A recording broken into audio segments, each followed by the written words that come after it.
Pageantry always beautifully done here at Bristol Motor Speedway. Drivers about to climb into their cars. The command of fire engines coming up next.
In eastern Tennessee, at the base of the Appalachian Mountains, beautiful country where they have placed the last great Coliseum, Bristol Motor Speedway, a gem fit right into nature. And we get ready for tonight's race. For more of the storylines, let's go trackside to Parker Kligerman. Dakota Armstrong starts 29th tonight. Not where they wanted to be. But Dakota followed my footsteps when he went to ARCA in 2010 in my exact ride at Cunningham Motorsports. Went on to win 3 races, 2 of which Salem and Winchester. High-banked, short tracks, exactly like Bristol. He loves this place, and his crew chief Stephen Lane told him tonight will be about survival. Survive, and we should succeed. Mike? You know, Parker, as the race to the chase gets shorter and shorter, Blake Koch finds himself very squarely on the playoff bubble. Just 3 points to the good. He certainly cannot afford to lose points tonight. So how does he race? He told me earlier he needs to race the racetrack, be conservative, and make sure they come home in one piece. The good news is he felt like he had an extremely good race car back in the spring, and he's got an equally good one here today. Dave? Mike, 3 points behind Blake. Just below the cut line is Ross Chastain. He's gotten there by consistency for this small team that, in its own words, has been overachieving all year long, only failing to finish 1 race. That's what he needs to do here tonight to put himself above that cut line after Bristol. Marty Snyder? Dave, when you're on the bubble, Bristol can be a dangerous place. In fact, Ryan Sieg told me moments ago, I'm about as nervous tonight as I've been all year long. He said part of that is because we're on the bubble. Also, part of it is because we unloaded, quote, not with it this weekend. We've had 2 right front flats this weekend during practice and in qualifying, and I feel like setup-wise, we were in trouble. So we made a lot of changes this morning to this 39 car, hoping we make it better. As he told me, I just don't want to go backwards tonight, Rick. I want to go forward. And Marty, that might be the big unknown, is what to expect. They were supposed to have 2 practices yesterday. One of those got rained out. Qualifying was interrupted by a brief shower earlier, so really hasn't been very consistent on the track for the Xfinity drivers. No, and now there's really some unknown whether they're going to be running the bottom all night or where that top groove will come in. And so we will find out very soon. And as I mentioned earlier, a lot of Cup drivers are going to be watching this race as well to find out where that groove will be. Let's go trackside for tonight's command. Race fans, it's time for the most famous words of motorsports. Here to give the command, please welcome our Grand Marshal, the Mayor of Bristol, Tennessee, Chad King. Drivers, start your engines!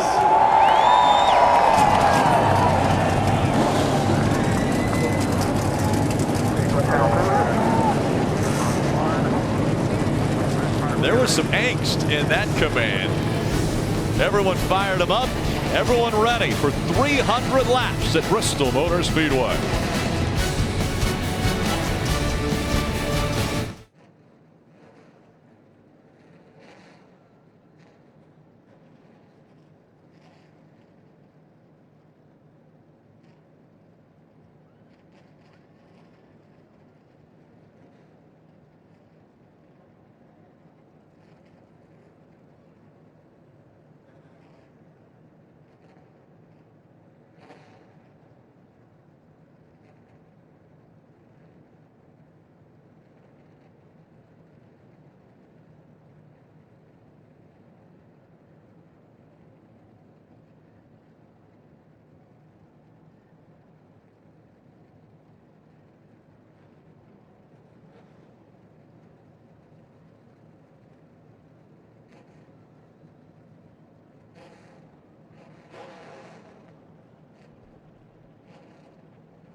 I don't know that there's been many more times I've been so excited to win a race.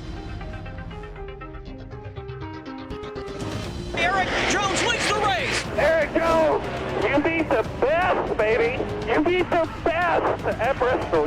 Wanted to beat Kyle, and to do it there at Bristol was a pretty awesome experience.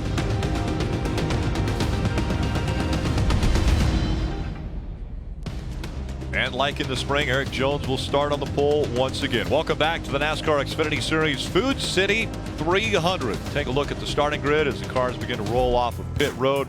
Up front, it's Eric Jones and Kyle Busch. Kyle Busch is an 8-time Bristol Xfinity Series winner, but will be starting in the rear because of unapproved adjustments. In row 2, we have Daniel Suarez from Monterrey, Mexico, who's picked up his first Xfinity win this year. Next to Brandon Jones with his best start of the season. In row 3, we have Austin Dillon starting next to Darrell Wallace Jr., who has his best start in his third race here at Bristol. Back in row 4, it's Kyle Larson and Justin Allgaier. Allgaier, another driver that has to go to the rear. He was the spring 2010 Bristol winner. Regan Smith will be making his return to Junior Motorsports. 6 wins for that company in his past. Will be starting 9th next to Ty Dillon. Two-time Cup winner here, Brad Keselowski, starting next to Jeremy Clemens in row 6. Back in row 7, it's Brennan Poole and Brendan Gaughan. Brendan Gaughan, top 10 finishes in 4 of his last 5 Bristol races. Row 8, we have 2-time Bristol winner Elliott Sadler starting next to Ross Chastain, only 3 points behind that cut line, 13th in the standings. In row 9, Blake Cook starting next to Ryan Preece, who won a modified race here in Bristol back in 2015. Back in row 10, it's J.J. Yaley and Corey LaJoie. Corey LaJoie, the 24-year-old out of Concord, North Carolina, making his first Xfinity Series start at Bristol. Now let's see if we can dial up Darrell Wallace Jr. on the radio. Hey, Darrell, it's Jeff up in the booth. You with us? Yeah, man, I got you.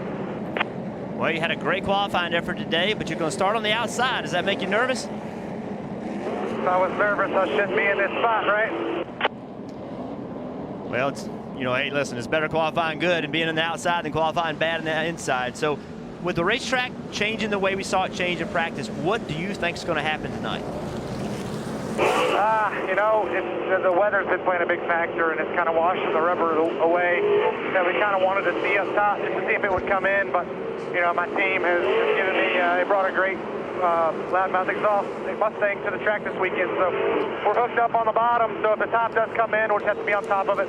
Got spotter Freddie up there. It's gonna keep on track on what's behind us. If anybody's making moves, we'll be sure to get up there and get this thing rolling. But looking to have some fun in this smoky gray helmet.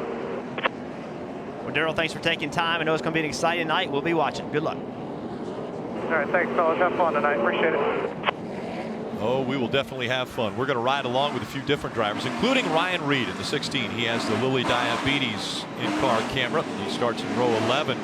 Ty Dillon in the number 3 has the Sonic onboard camera. Starts 10th tonight. We just heard from Darrell Wallace Jr. with the Ford onboard camera. He will start 6th. And the best view of the evening will be Eric Jones, has the Toyota onboard camera. He will start on pole.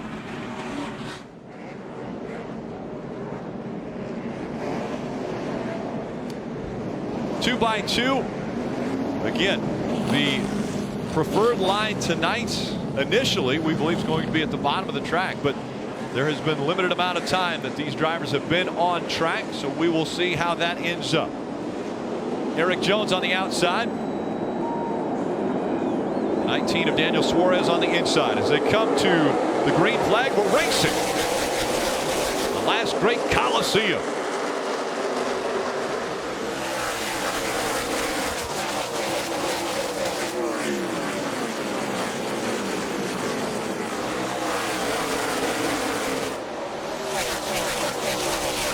Brandon Jones slides into that 2nd spot. Darrell Wallace Jr., Eric Jones up front. Brandon Jones drops back to 3rd. Everyone trying to get down on the bottom of the track. Some running that middle line. I bet Darrell Wallace Jr. with a charge to the front. Used the outside. I thought he was going to be in trouble starting the outside, but he worked his way up to 2nd and then made a move around Eric Jones to take the lead. Eric Jones chasing after Darrell Wallace Jr. now. Side by side for 3rd. Brandon Jones on the inside, 51. Jeremy Clements on the outside, and he's making that outside line work. They've been side by side for 2 laps. Yeah, so another car that's really working the top is that 42 back there, that orange Ineos Chevy of Kyle Larson. He's running not just the middle, he's running the top lane. If you're going to run the top, I think that's where you have to be, Jeff. All the way up to the wall and carry the momentum on corner exit. Darrell Wallace Jr. has led his first laps at Bristol, and now it was short-lived. Eric Jones back by, and Eric Jones takes the lead away from Darrell Wallace Jr. Laps click off pretty quick here, guys. About 15.5 seconds to go around this place. And that's what we've seen all weekend long. Track record set in all 3 series and qualifying, Rick, and that speed's really carried over to the race. And how about Jeremy Clemens? You see him in the back of the screen there running 3rd. Guy, we see this team every week. They find a way to run well, get top 10s, top 12s, put themselves in position to try to make the chase. These guys are doing a really good job running 3rd tonight. Parker, you got some more? Well, Jeremy Clements, you see there, has not said a word on the radio, but I can tell you coming into this race, he was very disappointed in the last couple of weeks. And last week at Mid-Ohio, he had his worst finish of the year in 34th place. He lost 22 points on the chase grid. But right now, when he came to Bristol, he told me, this is a place I know we can excel. This is a place where myself and this small race team can find a way to be up front. And I don't think he ever expected to be in 3rd, though. Left side of your screen, you see the chase bubble. Ghost Point says the 51, 23 points back from the cutoff line. 2 distinct lines now around this racetrack.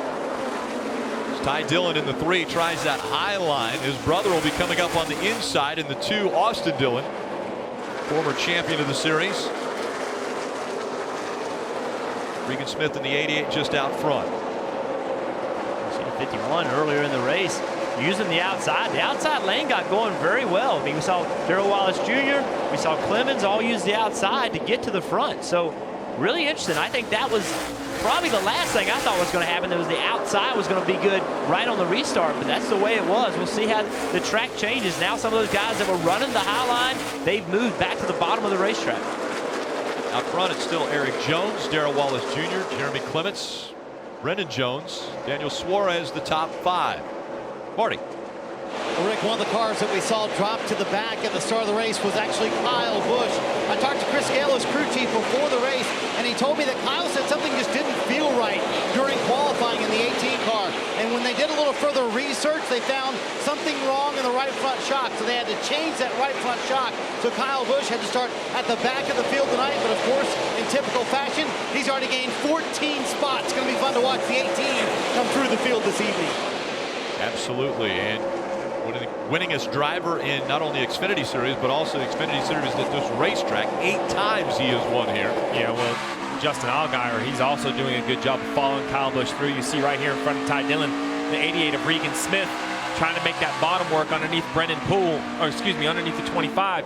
It's very delicate down there. While there's grip down there, you just have to make sure you don't lean on that car to your right. Look at this. This is Kyle Busch. This is how you make time in traffic. If there's 2 below you, run all the way to the fence, carry the momentum off that 3rd lane, 2 in 1 corner. That's a good way to make up spots. Very aggressive early in this run is Kyle Busch. Out in front, it's still Eric Jones, has about a 1.7 second lead over Darrell Wallace Jr. Good battle here between Regan Smith and the 88 out front of Ty Dillon and Austin Dillon, now running that high line in the ream number 2. And Rick, you know, the action picks up so quick here because the leaders are coming. We're seeing these guys battle for the 7th, 8th position. Well, if you go back, 10 or 15 spots behind them, they already have a mirror full of the leaders. So you have to make decisions and make them quickly. What's interesting, you see Austin Dillon working the bottom, the top, Ty on the bottom. You see what happens. Ty is a little quicker through the corner, but Austin beats him down the straightaway. So you're trying to race the guy to the corner to try to get next to him. Then they immediately switch spots. So you see this battle now for second. Look at this, 3 wide. 3 wide at Bristol. Regan Smith in the 88. Going by the 70. Here's by Derek Cope. It's just continuous action for these drivers, Rick. We talk about how demanding this racetrack is. It's more than just physically demanding, mentally demanding for the driver, for the spotter, to be in constant communication about what lines are open for the driver. It's worked now for Ty Dillon as he's been able to get by the 88. Now maybe using the 0 of Garrett Smithley as a pick.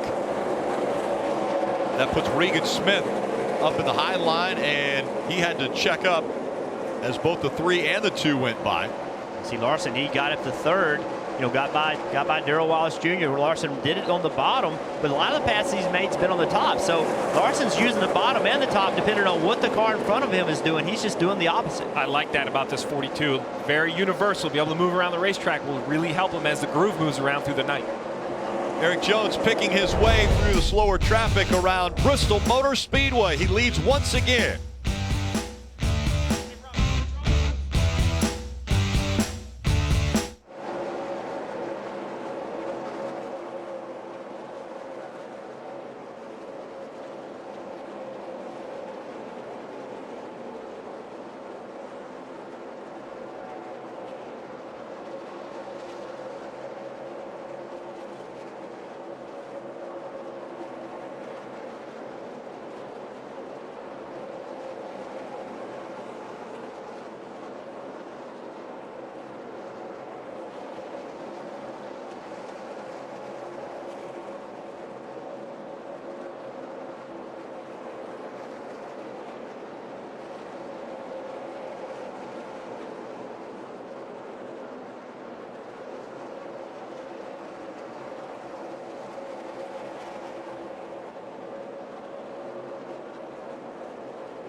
Tonight's aerial coverage provided by our partners at Smithfield Foods, giving us a pretty good perspective of what Kyle Larson has been able to do to the field.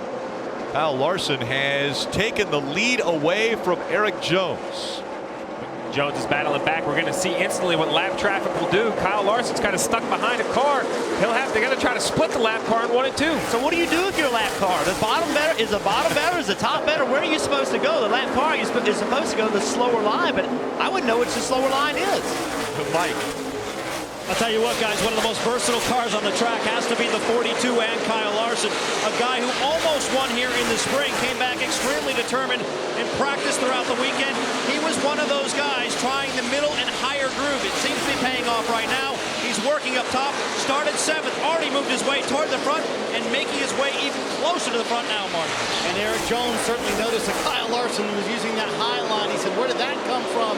He's been running the bottom. Now he's moved up a little bit. He said his car is very loose, about a 6 loose. He described it to the team, and now you see he too has moved up to that top line. The problem with that, Steve, is that a lot of times crew chiefs really have to set up their car for the bottom or the top. The 20 was really more set up for the bottom this evening.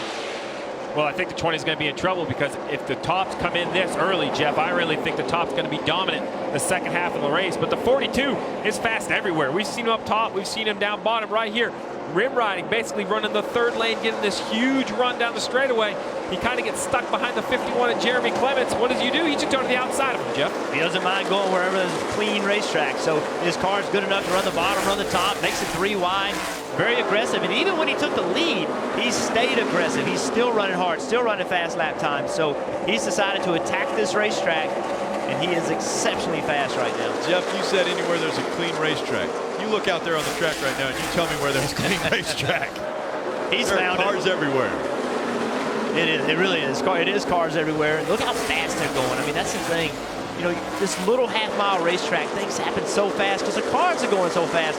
And if you're Kyle Larson, you look in front of you, they're too wide. What are you going to do? Where are they going to go? So you have to use a little bit of patience as you're trying to work your way through this traffic.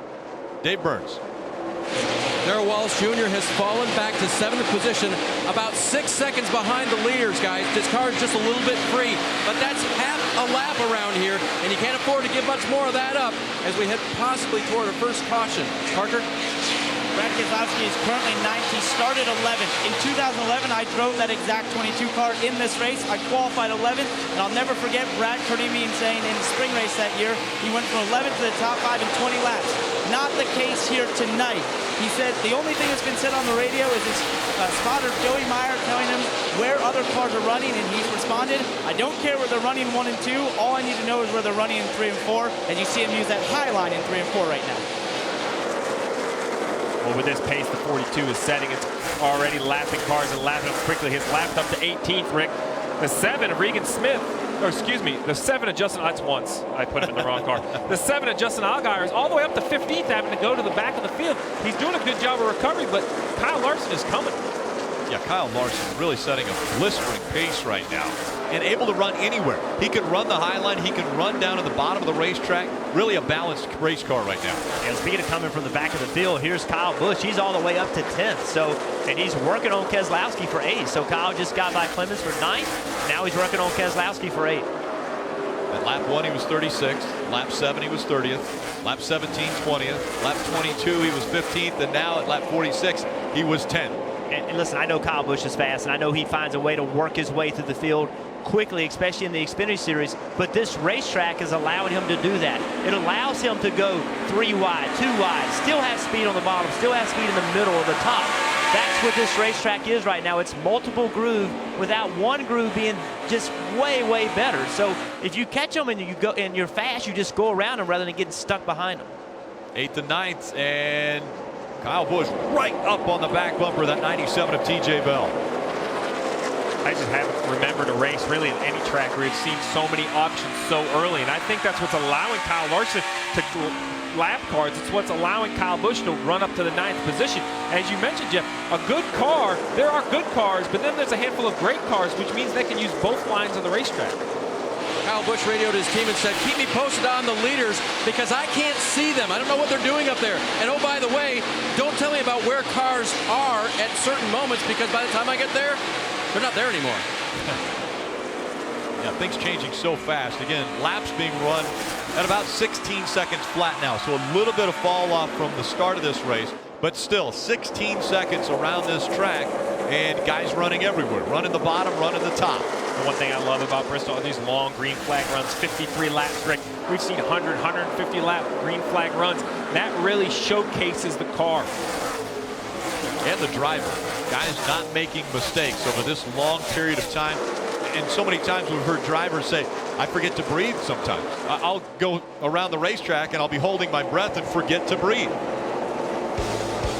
Out in front, it's Kyle Larson. He's got a 4-second lead over Eric Jones.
Crossover.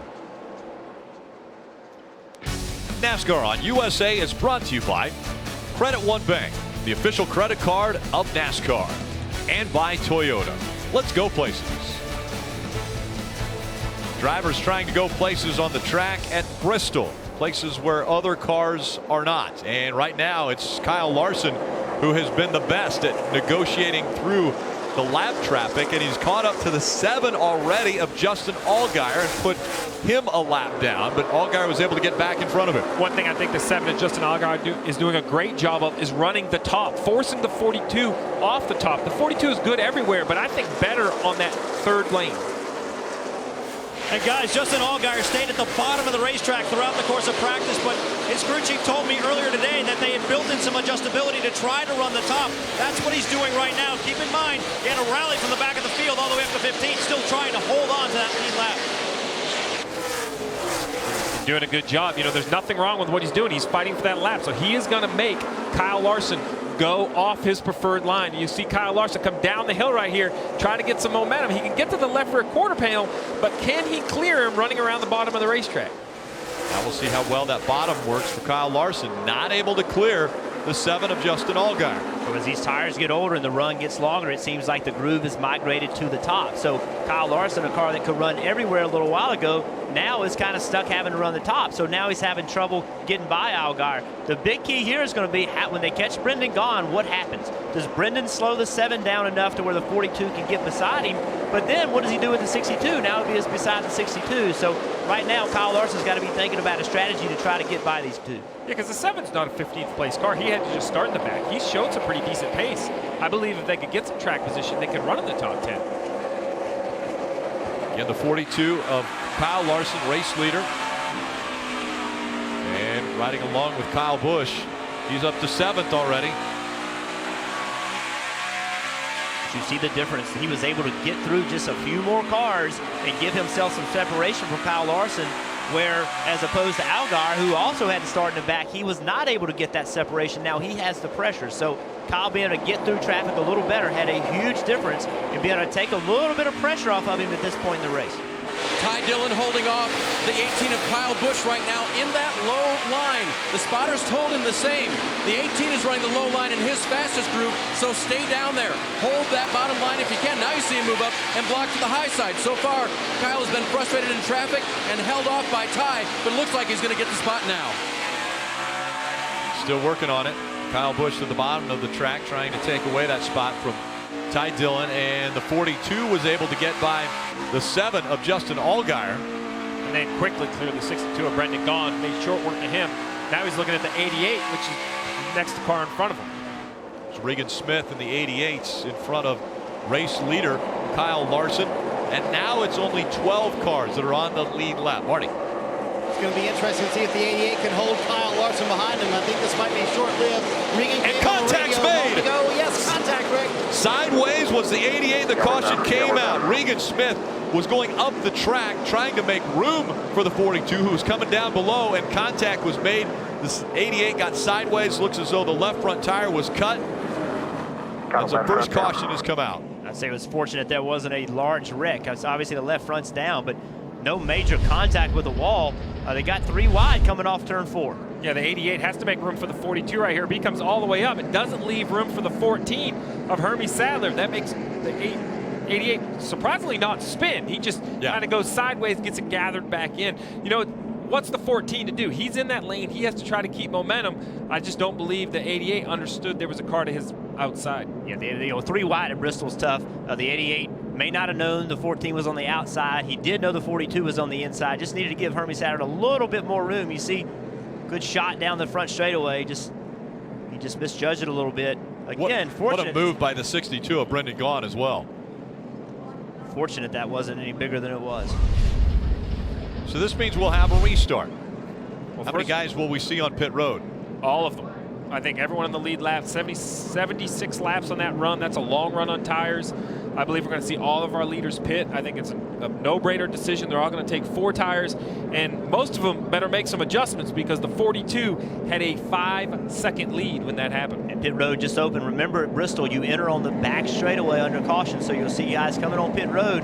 They enter off of turn 2 under caution. What's up, guys? Lift You're up. going to see them all down the back straightaway. And here comes the 42 as well as the 20 of Eric Jones, Brandon Jones, Austin Dillon, Daniel Suarez, all the lead lap cars on pit road. Mike? When it comes to speed, there's no concern in the 42 camp. The only thing they are concerned about, water temperatures right now. They've been extremely high when he's been in traffic. A 4-tire change for Kyle Larson right now in fuel. Meanwhile, just ahead of him on pit road, that's where you'll find Brandon Jones. Brandon Jones has had a very loose race car throughout the course of the night. They're going to make an air pressure adjustment, a 4-tire change there as well, trying to tighten him up a little bit. Marty. Austin Dillon's spotter told him you're, quote, mowing them down coming through the field. He had fallen back to 9th, has gotten back up to the 5th position right here. You see him top of your screen. He says too tight to run the top. Middle of your screen is Daniel Suarez. He said he's loose in. He really needs help in the center where that tight condition is, though. And Eric Jones, bottom of the screen, said you got me about a 6th loose right there. Big adjustment for him and 4 Goodyear tires as well. 4-tire stop under 14 seconds.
NASCAR on USA is brought to you by Ford. We go further so you can. And by XFINITY. Change the way you experience TV with XFINITY X1. NASCAR Race View gives you access to features that let you follow your favorite driver as if you're at the track. Get live stats, leaderboards, driver and team communications, and more, all on your devices. It's available now for an all-new low price when you visit NASCAR.com/raceview. Welcome back to the Food City 300 under our first caution of the evening. We talked about the 18 that Kyle Busch had to start in the rear of the field. Was making a lot of ground. When he went from 6th to 9th on this pit stop, you see a little slow on the left side. Reaches in, makes an adjustment, puts the left rear on, and then have a gun issue. It looks like they broke a gun in the front. They jack it back up to tighten up the left front wheel. You don't want to tighten it up with it on the ground. 2x2 once again as they come out of turn number 4. Larson, race leader on the inside. Green flag back in the air.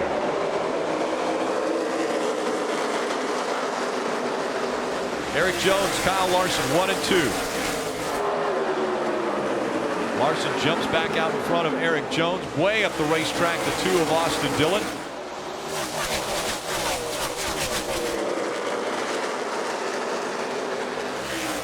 Rick, the 88 of Regan Smith did lose a lap in that exchange, had to pit early because of the flat tires, so he's now a lap down. Kyle Larson, Eric Jones, Austin Dillon, Ty Dillon, Brandon Jones, Darrell Wallace Jr., Daniel Suarez, Elliott Sadler, Brad Keselowski, Kyle Busch, the top 10. Keep in mind, we're on lap 85, but we only have 12 cars on the lead lap. That was the kind of pace that Kyle Larson set. So now what these guys are hoping for, the guys in 13th, 14th, 15th, that they get some cautions and get themselves back in the lead lap. So many times here at Bristol, we see guys that are a lot of laps down, get those laps back because we tend to have a lot of cautions here. Air pressure a little bit lower in the 20. We saw sparks flying out the right side of that car. In this battle for second right here, Ricky, we talked about all weekend long the different lines. The 20 runs up to the 3rd lane out near the wall. The 2 right along the apron, hooking that left front tire.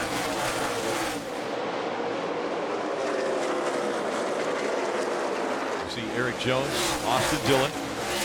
Jones has about a 2-second lead over Austin Dillon. They're running 2 different lines.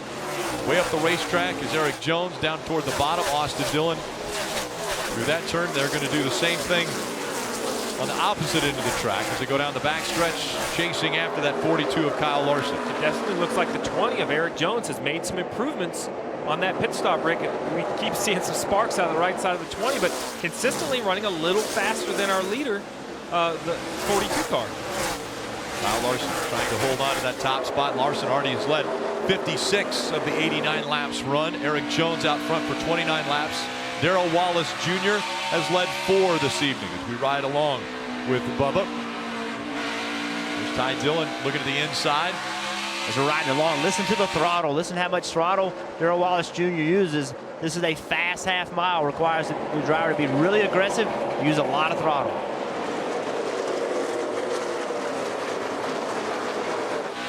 And once again, all over the racetrack, guys choosing different lines to run, as Kyle Larson has a mirror full of Eric Jones now. Well, these two are running the exact same line as the 20 turns off the wall early. Gets good run on corner exit. Will he be able to clear him on corner entry here? Kyle got a little high in the middle of the corner, got right against the wall, got slow, then able the 20 to get next to him. Let's see if he can pull the pass off. That's what's so hard about the bottom, is you can get next to him, but can you pull the pass off? That time, the 20 of Eric Jones took to the bottom of the racetrack, wasn't able to keep up with the momentum built up by Kyle Larson as Larson gets a little bit loose coming up on the back bumper of TJ Bell in the 97. 20 Jones has to keep the pressure up right now, because as they start catching these lap cars, maybe you can catch him in a bad spot. Make it 3 wide, do whatever you got to do. Right now is a shot. Can he make this work? Eric Jones to the inside, and they're going to make it 3 wide. Kyle Larson 3 wide, trying to get by the lap traffic. He gets by the 14, able to clear Hermie Sadler. Look how quick this lap traffic brought Austin Dillon right back in the mix in that 2 car. Knowing you're this fast and you can catch that lap traffic, I believe that the strategy for Eric Jones, now that the line is moved up the racetrack, is if he's got to stay in close contact with Larson. Catch Larson in a bad spot, in traffic, try to get around him on the outside, in the middle, make it 3 wide, do something that set a pick with a slower car. That's got to be the strategy. And Jeff, remember early in the race, Austin Dillon fell back to the 9th position. His spotter, Andy Houston, said, move up high, that's where all the speed seems to be. And he took off. He went up to the 5th position. And then at the end of the run, this is what they adjusted for on the stop. He said, I'm just too tight to run the top. We have to fix it in order for me to run the top like I want. Obviously, they fixed that. They did a wedge adjustment. Austin able to run the top, happy with the car right now. Eric Jones not giving Kyle Larson any breathing room at all here at Bristol. And once again, Kyle Larson's going to go to the middle. And this is what we talk about. We talk about those drivers on the chase bubble. This is the exact point. You can't protect. This is our race leader. Look how aggressive he has to be to get through traffic. Kyle Larson is aggressive, but he has to be that way if he wants to stay in front of Eric Jones. Look who's sneaking up in 4th place already after that slow pit stop. He's found his way all the way up to 4th. Remember, he started in the back at the start of this race, worked his way up, had a bad pit stop. Now he's got to overcome that, but now he can see the leader. Couldn't think about seeing a leader where he started the race. Now he's on the same straight as they are. And Jeff, that bad pit stop was a result of the jack being laid on the hose of the tire gun of the front tire changer. He couldn't even put the lug nuts, take the lug nuts off, and so until they got that jack off the hose, they had to wait on the pit stop, and he's made up all those positions and more. Little mistakes, Steve. Little things can happen and set it back. They have a very fast car to be able to overcome those mistakes. But if that mistake happens at the wrong time of the race, you don't have enough time to overcome it. Xfinity Series, the tagline is where names are made right now. 24-year-old Kyle Larson out in front of 20-year-old Eric Jones. Kyle Busch, the elder statesman, the winningest driver in the Xfinity Series, running 3rd. And when I say elder statesman, Kyle Busch barely 30. Barely 30, but years and years of experience. And guys, you can see much different on this run for Eric Jones as he stalks Kyle Larson for the lead. Remember, he said he was a 6th loose, just couldn't keep up with the 42 last time. Steve, you said they made adjustments. They made a lot of adjustments. 2 rounds down on the track bar as he goes for the lead and gets it from Kyle Larson for a moment at least, and also his spring rubber out of the right rear. Wholesale changes for that 20 car, and it's obviously made it a ton better, Rick. And with that move, that allowed the 18 of Kyle Busch to move up and challenge for 2nd. He's not going to be able to take the spot away yet, though. That's what's so difficult. Now that you have a fast car and Kyle Busch behind you, if you're Eric Jones, you're afraid to make that move on the bottom, because if you make that move to the bottom and it doesn't work, Kyle Busch is going to jump on the outside of you and take that spot. So almost think about it like a restrictor plate race, where if you get out of the draft and the cars go around you, that's the mentality Eric Jones has to have. But you can't ride around a second not try to pass the leader. So you have to time it right. You have to try to find, again, to set a pick, something. But if you make the move at the wrong time, Kyle Busch will jump on it and take that spot. And how difficult the weekend has been for these Xfinity guys. Had 2 practices scheduled on Thursday. 1 got rained out, Rick, but all of their laps have been around the bottom of the racetrack. This is the first we've seen the top groove be the preferred groove as it's been for most of the race. Kyle Larson running up high. Eric Jones chasing after, and Kyle Busch running 3rd at Bristol.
NASCAR on USA is brought to you by Lilly Diabetes and by Credit One Bank, the official credit card of NASCAR. NASCAR Drive is NASCAR.com's live race day companion. You can select your in-car video or camera angle, access integrated driver stats, lap-by-lap commentary, and social conversation all in real time. You won't miss a lap when you visit NASCAR.com/drive on your personal computer now. Welcome back to the Food City 300. We're riding along with Ryan Reed. Interesting things taking place up front. It looks as though Kyle Larson has checked out, but it wasn't easy. As we went away to commercial break, it was hectic for the 42, trying to stay in front of Eric Jones and to Kyle Busch.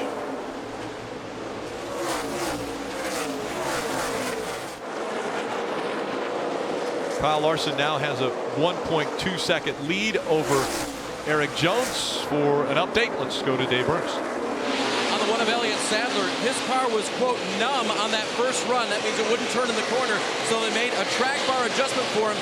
But he said just a moment ago, you killed the rear of the race car and you didn't help the front end. He's lost one spot since the restart, Mike. You know, Dave, Justin Allgaier's first career Xfinity Series win came right here at the Bristol Motor Speedway. It seems he's always had a natural feel for this racetrack, so confidence was high coming into the race. Although he had to start at the back of the field, he's fought his way up to 13th, but is a lap down right now, fighting a very tight race car, lacking grip, but is still hopeful he can get back on the lead lap before this thing's over, Marty. Mike Regan-Smith is the other JR Motorsports car. He's up in the 17th position, part of that last caution a moment ago. His first start in the 88 this year. He'll have another one coming up at Kansas later in the year. Remember, they were, as we mentioned, part of that last caution. What did Jeff say? Never count anyone out. Restarted 23rd, up to 17th, and he says, you know what? Car's not bad after that spin, Rick. And so that was the update on the Junior Motorsports drivers and that affiliation with Hendrick Motorsports. Big news coming out earlier. Jeff Gordon is not going to fill in for Dale Earnhardt Jr. at Michigan. If Dale Earnhardt Jr. is not cleared for the Michigan race, it's been announced that Alex Bowman will drive the 88 for Dale Earnhardt Jr. Other news out of Hendrick Motorsports this last week, William Byron signed as their next driver. They've got him that he will be tabbed for Junior Motorsports in 2017. The race leader, Kyle Larson, and it has not been easy for him over the last 15 to 20 laps. No, it wasn't. As we came back from commercial with the same top three, we're running into that position. But look at this mess as they tried to work their way through lap traffic. The 20 car in the middle, the 18, Kyle Busch trying to take advantage of it. They get 3 wide in front of him. The 18 gets slow. Nowhere to go. Thinks about making it 4 wide. Austin Dillon in the 2 car jumps on the outside of the 18. So a lot happened in that one little section. Ended up coming they back. All stayed the same way. Yeah, Kyle Busch got back by Austin, but it wasn't because nothing happened. That's right. Kyle Larson, Eric Jones, Kyle Busch, and Austin Dillon. By the way, those 4, that was the exact top 4 that finished the race in the spring race earlier this year.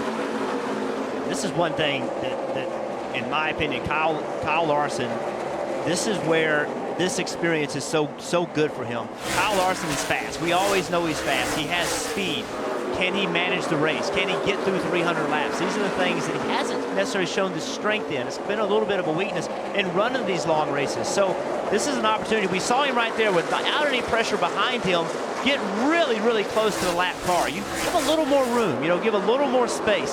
You have a big lead. Don't push the issue quite so much when you have a 1-second lead. So these are the things I think Kyle will get better at as time goes by. He's a great race car. He's not a good race car driver. He's a great race car driver. But you have to learn to manage the race a little bit. And for a guy whose background is short races, that's something that he has to work on, in my opinion. Mike Massaro. Rick, keep in mind the 42 car is going for consecutive wins in the Xfinity Series.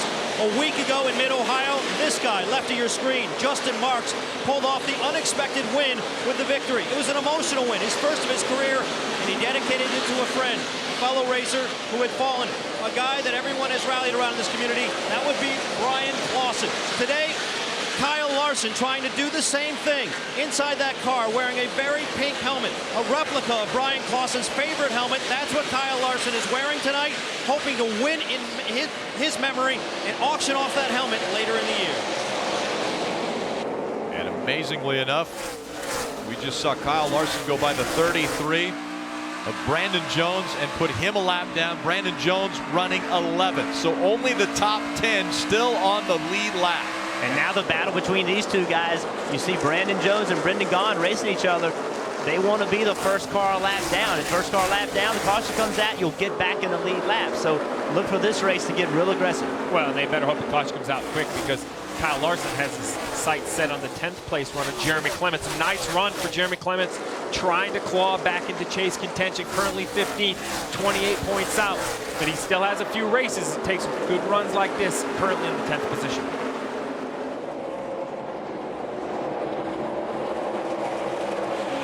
We saw the 2 get by the 18. The 18 kept putting pressure on him. The 2 got way up the racetrack in the middle of the corner. 18 and Kyle Busch was either able to easily get by him. Dave, what's happening with the 18? Very difficult communications right now. Listen to this radio. The back is a little track right now, but the front is really tight too. It's not very balanced here. I heard the back was a little loose, but the front's tight. Is that the gist?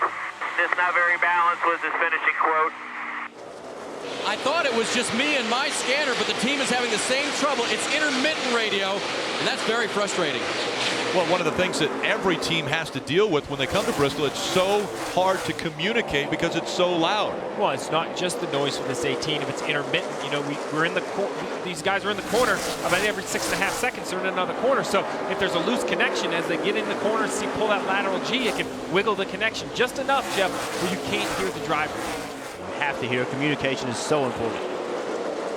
Kyle Busch has made his way up to second, chasing after Kyle Larson, but it wasn't easy. Very loose as the 18 as we go NASCAR nonstop.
You saw the accident on NASCAR Nonstop. You're watching the NASCAR Xfinity Series Food City 300. Second caution has come out. Take a look at what happened once again. It all starts with the 70. He gets up in the middle of the corner, way off the pace. The 16 of Ryan Reed has nowhere to go. Tries to turn a hard left. He just can't do it in that amount of time. The 2 does a great job of somehow getting by it, but the 88 of Regan Smith just nowhere to go. We've talked about how quickly accidents come up on you here, and he slides in. So on board here, we're going to see how quick the 70. I think the 70 had a left front now. He had contact. Was that Kyle Busch he had contact with? Possibly. He had contact getting in the corner and cut the left front tire. Went straight up the track right in front of that 16 of Ryan Reed, and Kyle Larson has ducked back onto pit road once again. Now the pit road is open. 22 of Brad Keselowski also making his way to pit road. Parker. Brad Keselowski is up to 6, but he's fought a very loose race car on entry, even calling it unstable on entry. Tight off, they're going to do 4 Goodyear tires with Sunoco fuel and an adjustment in the right rear. Parker, Kyle Larson has led the majority of this race. Still, he says his car is extremely loose on exit. They're going to go down on the track bar in addition to 4 tires and fuel. Dave? Kyle Busch gives up second place, a little right rear quarter damage, but they're not going to address it. Another track bar adjustment. Kyle's not happy with the car. He hopes this will fix it, Marty. Austin Dillon in the 4th position, middle of your screen. He said it was freer the longer I ran. His team told him we're going to take a little bit of a swing at it here. We've got to do something to catch that 42. Eric Jones extremely happy with his car. He's on the bottom of your screen. He said they got much better on that run. They're going to make no changes to this car except 4 fresh Goodyear tires for Eric Jones.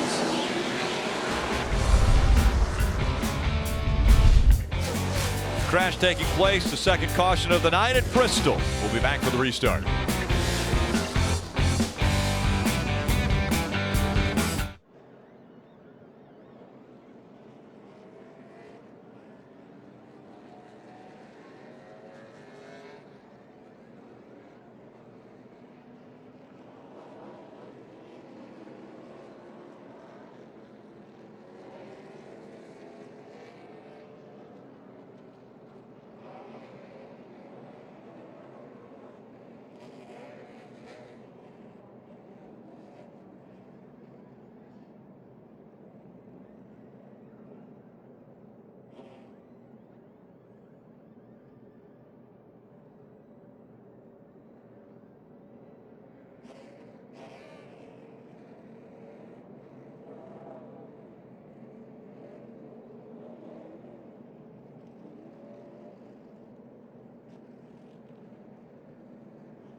A Queen Pin rises to power in USA's original series, Queen of the South, based on the international bestseller Lorena Dessert.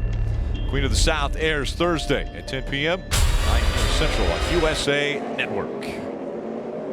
Welcome back to the last great Coliseum. Listen in to Austin Dillon's communications. Austin, how'd you feel about the bottom versus top there late in the run? Looked like maybe you picked up a little time on the bottom. It wasn't bad. I think that rubber's getting up there in the top lane, and it's actually not turning anymore, so hopefully it'll keep rubbering it up too much. They're mentioning the top and the bottom making up some time on the bottom, and that has been the change here at Bristol. They polished the bottom groove, used chemicals as well as the tire dragon to try to put rubber down on the bottom to bring that groove back into prominence at Bristol. And we'll have to find out how that has worked as we've passed the halfway point. And it looks as though we're going to go at least another lap before the green flag comes out. What do you guys think? Well, I think the race has been great. I mean, it's been 3 wide, been all over the place. What I like about it is that you don't have to run in one place. You know, you think about the old Bristol, you had to run right on the bottom. The more recent Bristol, you had to run right around the top. It seems like now you can run sort of in the bottom, on the bottom, the middle, the top. So I like the fact that right now the drivers have places they can go other than just in one group. I think options are the key for all of these drivers, all the different chassis, all the different setups. If you catch a car and you're faster than what the race fans seem to want, what I seem to want, is I want to see fast cars move to the front. And the only way they can do that is by having options when they catch a slower vehicle. They have had options tonight, and we have seen them 2 and 3 wide around the high banks here at Bristol. Kyle Larson, Eric Jones. Larson on the high side. Green flag back in the air. 141 laps of racing remaining from Bristol. Eric Jones able to get by his teammate. I thought his teammate was going to put a lot of pressure on him, but Eric was able to use it and get going. Around goes the 3 of Ty Dillon. He comes all the way on to pit road. Hold the brake, hold the brake. And the caution comes out. Get fired up, buddy. You're all good. Fired up. Get it rolling. Get it rolling. There you go. Put 4 on, guys. Be ready. With that caution coming out, huge break for Justin Allgaier. He was the first car scored a lap down in 12th, so he will get a lap back as we watch Ty Dillon and how he went around. Ty just said, hey guys, that bottom is loose. Yeah, he just got loose getting in the corner. Couldn't keep up with it. The other guy that won on that exchange was Brendan Gaughan. Stayed out, took the pass around to get back in the lead lap. That quick caution puts him back in the lead lap, and now he's able to pit, get fuel, get tires, he'll restart probably around 10th position. Outside. Hang on to her. Now we're hearing it was Brendan Jones that will get the free pass instead of Justin Allgaier. Parker. Brendan Gaughan is pitting after taking the wave around, got that lap back. He's been very loose on entry and tight in the center and made an adjustment in the right rear. It's going to be 4 Goodyear tires of Sunoco fuel for a team using that wave around to their advantage. It was a risky move, Steve, because had the caution not come out early, they may have had to pit under green, and you lose a lot of laps pitting under green, but they were down. The only way they were going to get back was to gamble a little bit. They got the caution they needed. Now they're back in the lead lap. You can watch every Xfinity Series race with the NBC Sports app and get closer with additional camera angles, driver stats, track information. It's available on mobile, tablet, and connected TVs. You can download the app and find out more at NBCSports.com/live. So the third caution has come out. This time it was Ty Dillon sliding onto pit road. Kyle Larson has chose the outside line on the restarts, which has worked for him. Eric Jones will restart on the inside, we would assume once again, as Larson has chose that high line. Then it's Austin Dillon, Kyle Busch, Brad Keselowski, the top 5. Already 162 laps in, and we've seen great racing already tonight. Tomorrow night, it's the Sprint Cup Series. They will be racing here at the last great Coliseum.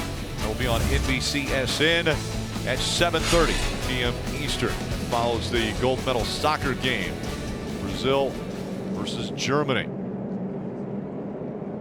Carl Edwards once again will start on pole for tomorrow night's race, and it's Joe Gibbs Racing 1, 2, 3 for tomorrow night's start.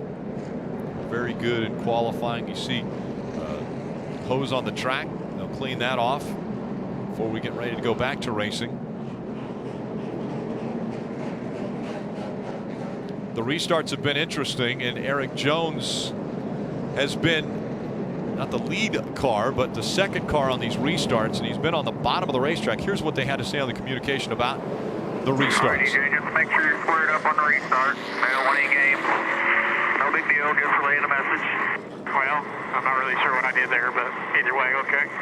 You're driving the race car, you know what you're doing. So long as you're not doing anything wrong, it's fine. I'm just letting you know what they're saying. There was a qualifier there. As long as you're not doing anything wrong, you're fine. Yeah, I didn't see he did anything wrong. You know, I think there's a little bit of concern. Maybe he was in front of the 42 just for a brief moment or something. But we have seen the last several years at Bristol, the inside line on the straightaway is that they struggle to get going. We saw it in the Cup. We've seen it in the Cup race, the Xfinity races. You know, when you start second, you don't get to pick when you go. Kyle Larson on the outside, he's going to decide when he wants to go, and then you have to respond to that move And we've seen drivers on the inside repeatedly have trouble to get rear grip and make the move. I think if the 20 of Eric can leave at the 42 of Larson and be next to him in turn 1, he'll have a shot to get by him. But so far tonight, he hasn't been able to leave with him. 2x2 once again as we get ready for the restart. A reminder, weekdays at 6 o'clock, it's NASCAR America. That returns on Monday. Of course, the big news will be Dale Earnhardt Jr. Will he get cleared for Michigan? We know Jeff Gordon's not going to be behind the wheel. If Dale Jr. doesn't get cleared, it will be Alex Bowman that will race at Michigan the next race. And of course, Steve, you and Jeff will be on NASCAR America on Monday. Yeah, we'll be breaking down all these races from Bristol, the Xfinity race tonight, Sprint Cup race tomorrow night. 2x2 once again. Kyle Larson on the high side. Eric Jones on the low side. They enter the restart zone. Green flag back in the air. Another good start for Kyle Larson. Smoke coming out of the back of the 6. Darrell Wallace Jr. A lot of smoke was rolling out on that restart, and again looks like a lot of tire rub on the inside or the left rear tire. Rick, they checked it under caution and they believed that everything was okay. They had other drivers looking at it, but you can see the smoke is pretty intense. Contact from the 3 when he spun. Yeah, under load, it looks like a lot of tire rub there. That's a tremendous amount of smoke in the corner. When the car travels in the corner, the rear tires go up into the bodywork. It's making heavy contact with the body somewhere. A little better that lap. It subsided there, but that can be bad also. You can get to the point where you've worn through the part of the tire that is very important. I'm sure going around this racetrack at over 130 miles an hour, that's not what Darrell Wallace Jr. wants to have happen.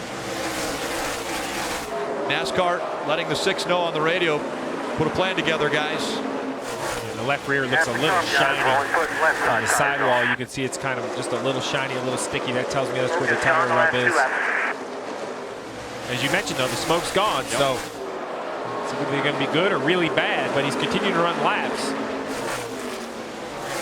Definitely very shiny on the left rear of the 6. And he runs that outside line.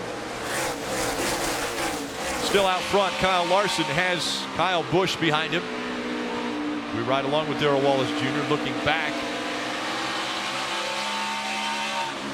He has Brendan Gaughan in the 62 running that high line along with him. That's how fast a lap takes at Bristol. Battle for second continuing, and Eric Jones has taken the position away from Kyle Busch. It was Larson and Kyle Busch. Now Jones back on the hunt, trying to get by the 42 of Larson. And this shot right here out of the front of Kyle Busch, you see how hard these drivers are working the 20 of Eric Jones. It's not just easy up around the top. That car looks like it's a little free, chasing the back of it a little bit. Marty. And guys, remember we talked about Ryan Sieg before the race. They've had problems with the car, and he said they were off their game this weekend. Well, it got worse for him.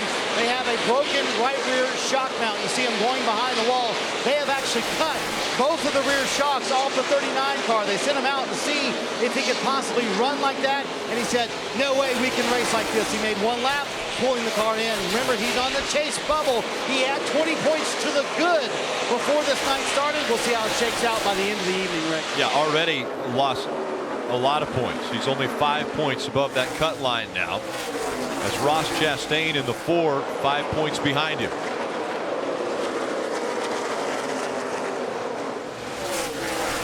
And once again, it's 2 and 3 wide around Bristol. Daniel Suarez down to the bottom of the track trying to get by Justin Allgaier. Here comes Austin Dillon looking at the inside of Elliott Sadler.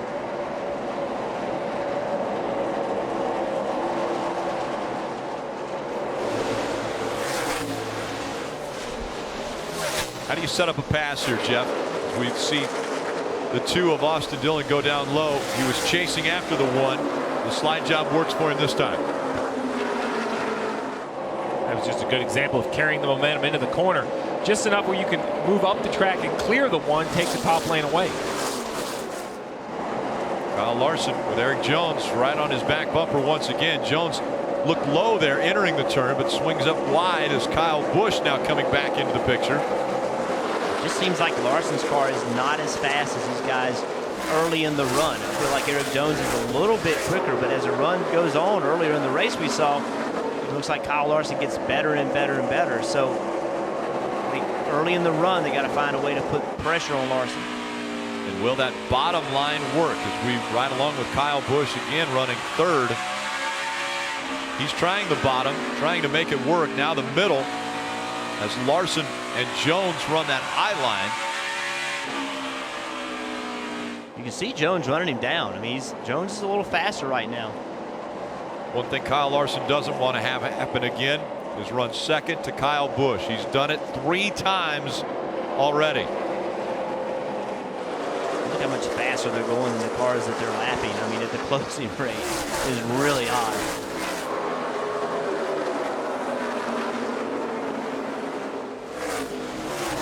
Kyle Larson out in front of Eric Jones, but once again, Jones has closed the gap inside of a car length.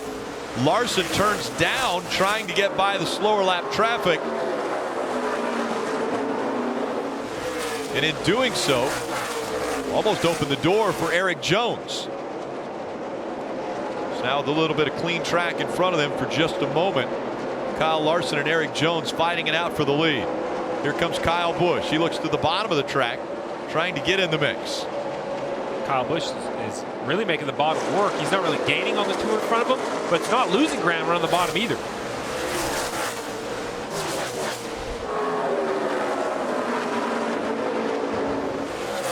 All 3 running up that high line now as Eric Jones continues to close the gap on Kyle Larson. And Jeff, I asked moments ago, I know that things get a little bit crazy here, but how do you set the pass up between these two? Well, it's so difficult when a car in front of you is so good on the outside because, again, as Kyle Busch starts to catch these two, Eric Jones's options get limited because if he makes the move and it doesn't work, then Kyle Busch takes that spot. So you have to keep pressure on Kyle Larson, hope he gets a little too high, loses a lot of momentum, and then try to take a shot. Or, again, lap traffic. We are going to see lap traffic play a role in this race. Larson, Jones, Kyle Busch, Austin Dillon, Elliott Sadler. They're the top 5. Then it's Daniel Suarez, Brendan Gaughan, Brad Keselowski, Ty Dillon, Jeremy Clements, the top 10. Darrell Wallace Jr. and Brandon Jones still on the lead lap. That's 12 cars on the lead lap at Bristol. Kyle Busch surprisingly keeps working the bottom of the racetrack in the 3rd position. Kyle Busch running 3rd. He failed to lead in his last lap. Big wreck coming out of 2. It was the 60 going around. It's Greg Gaulding. Greg Gaulding in his first Xfinity Series race.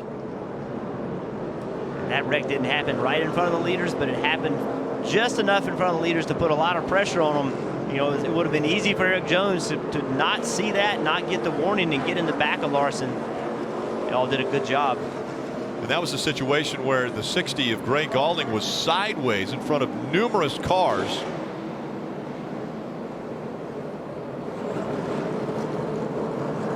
Damage, pretty heavy damage to the back of that car. The deck lid's pushed up. Try and get the deck lid back to where it's close here, guys.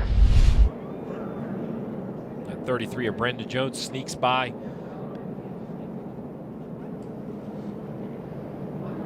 Everyone ducking to go down low. Yeah, you see the leaders right here. They drive into turn 1. They can't really see what's going on off of turn 2. So the 42 gets noticed. The 20 behind him, you see what happens. The spotters are talking and giving that information as quickly as they can. But this track, the radiuses of the corners are so sharp, you can't see around them. And the speed is so fast, it would have been easy for Eric Jones to get in the back of Larson. They all managed that really, really well. He got in the back of him, but he didn't get in the back of him hard enough to spin the 42 around and cause the 42 problems. So the 4th caution has come out tonight. Eric Jones still chasing after Kyle Larson. Gave him a little bump there when the caution came out, but Kyle Larson has been out front for 160 of the 194 laps complete, closing in on the final 100 laps of racing from Bristol. Cars on pit road once again. Parker? Brad Keselowski pits out of 8th right now. He's talked about being super loose on entry on the restarts. They're going to do 4 Goodyear tires and adjustment in the right rear in Sunoco Field, and they term this stop Miller Lite. Mike?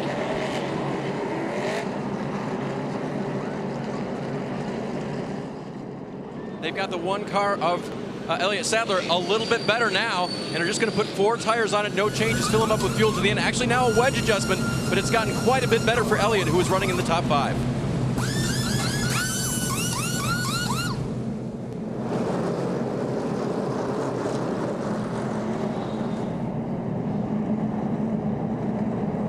Saw the smoke coming out of the left rear of Darrell Wallace Jr. The crew putting a little bit of attention to that left rear as we go NASCAR nonstop, Bristol Motor Speedway.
And welcome back to Bristol Motor Speedway.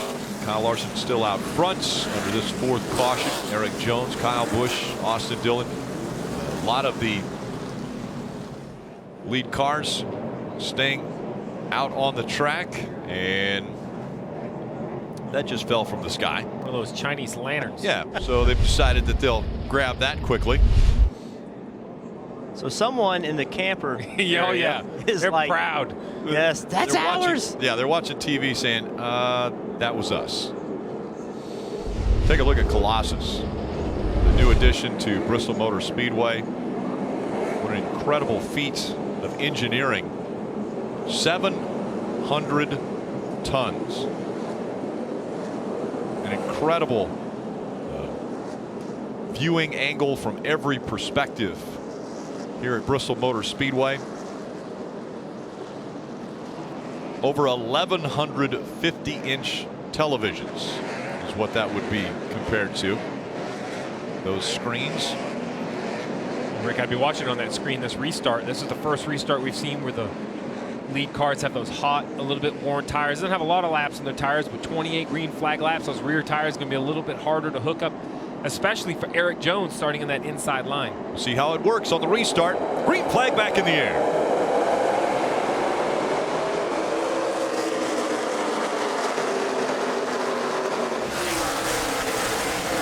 Better restart for Eric Jones that time, but Kyle Larson still able to clear him. Yeah, that Brendan Gaughan's worked his way up to 5th place. Remember, he pitted a little bit later than these guys, took advantage of taking the pass around.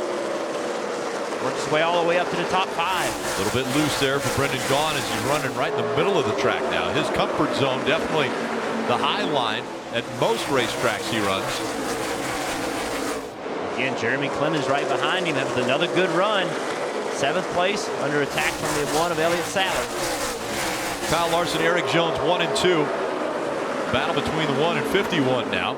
Elliott Sadler on the bottom of the track. Jeremy Clements on the high side. Sadler trying to clear him. And Elliott Sadler, remember, just came off pit road. He chose to take a set of tires under this last caution. So his tire is a little bit fresher than the car in front of him. We haven't quite seen that yet this weekend. It'll be interesting to see if there's any pace or at least the ability maybe to run the bottom of the racetrack a little longer. And he pitted about 40 laps later than the leaders did. So he's done for the night. Probably the leaders are too, don't you think, Steve? They probably don't need any more fuel. But as this race runs on, if Elliott Sadler can find some track position, he could be restarting against people that have much older tires than he does.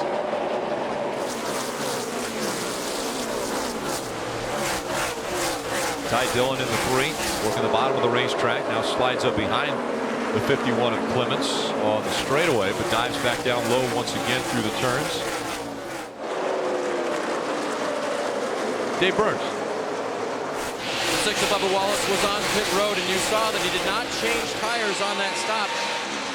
They went to work just making sure that any damage on the car was fixed before they sent him back out.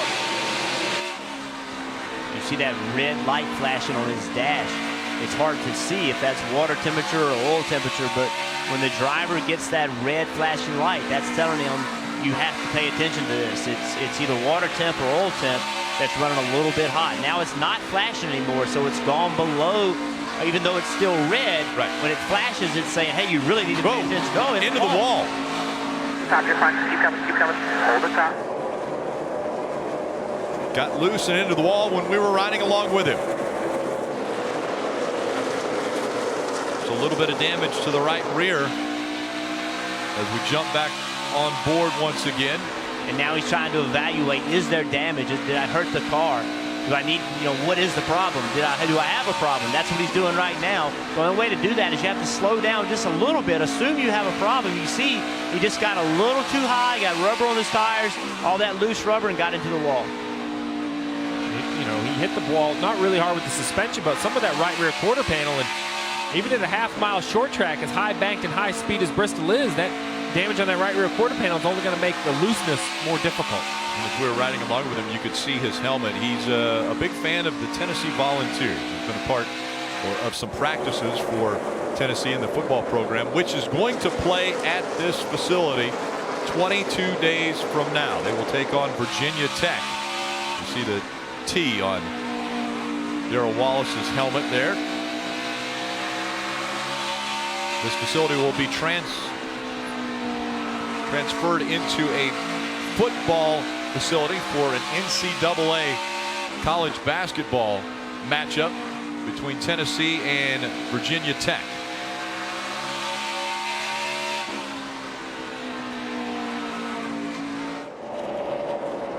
Elliott Sadler on the inside. 62 of Brendan Gaughan on the outside, fighting for position. Brendan Gaughan holding on to 6th. Elliott Sadler running 7th. I think that spot's important because if you can get to 6th, that means on the restart you're starting on the outside. We've seen the outside work really, really well. So we talked about Elliott Sadler trying to find a way to get some track position to take advantage of those newer tires. This spot could mean 4 or 5 spots later in the race because of where you restart.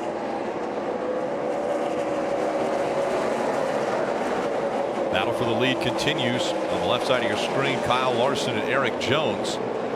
Jones has been very good after the restart at chasing down Kyle Larson, but has not been able to find a way around him. And once again, they come up on the slower traffic, and Larson is able to negotiate just a bit better than Eric Jones. And I think that needs to be Eric Jones' goal, though, Rick, is stay within touch of that 42. 2, 3, 4 car lengths off his rear bumper. So if the chance is that the 42 catches slower traffic and makes a mistake, you have to be there to capitalize. And we know Kyle Larson likes running the very top of the racetrack. He'll push the margin on that. If you do put pressure on him, maybe you can try to push him into not only making a mistake around traffic, but jumping that cushion, so to speak, getting into that loose rubber, trying to run a little too high. And we've seen several people make that mistake tonight. but you got to be applying that pressure to try to get him to make that. The high groove continues to be the preferred line for Kyle Larson as it continues to put rubber down and grip. We'll stay with you with NASCAR Nonstop.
Let's take a look at tonight's Toyota driver update.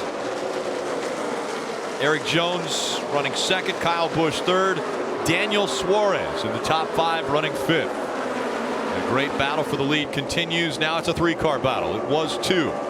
It was Kyle Larson and Eric Jones. Now Kyle Busch has added his name to the mix. The pressure is just so high for Kyle Larson. These two Joe Gibbs teammates behind him, Eric Jones and Kyle Busch, are doing such a great job of making him work for every position, every car he laps. He has to pick the right decision as we have a caution on the racetrack.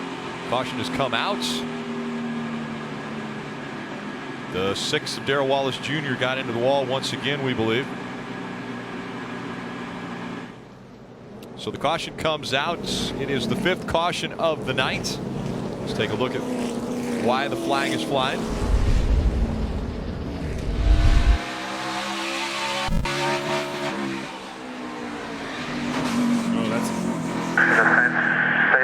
Hard contact. What I don't understand is the car in front of him was sparking. What that was. He looked like he had trouble before he even turned into the corner. You saw him moving the wheel back and forth like that was odd. Yeah, straight away. Yeah, that was odd. There's some damage to the right side though. Now the deck lid. Oh, big damage to the quarter panel. This time, the road is open. This place is just, you see the hinge broken loose. You gotta be careful the deck lid doesn't blow off as the leaders come to pit road, Rick. Just 66 laps to go. Kyle Larson, Eric Jones all coming on to pit road. Parker. You see Brendan Gaughan coming down. There was a lot of discussion whether to pit or not. He wondered what what tires had done for the 1 car and the 22 car, taking it. They got to his rear bumper. They told him, so we're pitting. A right rear adjustment, 4 Goodyear tires, no go fuel. Mike? Kyle Larson has dominated the evening, said the car's very good. They just could be a bit tighter. They'll make an air pressure adjustment in 4 tires, Dave. Kyle Busch debated with his team on whether 4 tires would be worth it. Once the 42 took 4 tires, they went for 4 as well, Marty. Austin Dillon comes from 4th. He said it's freer on that run the longer we run, but I'm not sure that that's a bad thing. It's going to be 4 Goodyear tires for Austin Dillon and a very slight air pressure adjustment for him as well. Eric Jones said, I'm very free on the front end of the run, too tight at the end of the run, but I don't know that we should make any changes, and he stalls it, trying to get out of his pit stall. There he fires it up finally. Eric Jones losing a lot of spots on pit road. They made no changes on the stop. Kyle Larson wins the race off pit road, but then it was Daniel Suarez with a good stop coming off second as we go NASCAR nonstop.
Next Saturday, the Xfinity Series will go to Elkhart Lake, Road America. Coverage beginning at 2:30 p.m. on Eastern. NBC SN. Again, that's Road America. Back to road course racing for the Xfinity Series. Let's listen into the 20 radio. And he stalled it on pit road, trying to get off. And this is what he had to say afterwards. Oh, sorry. Been bogging down, and I just didn't get it revved up enough.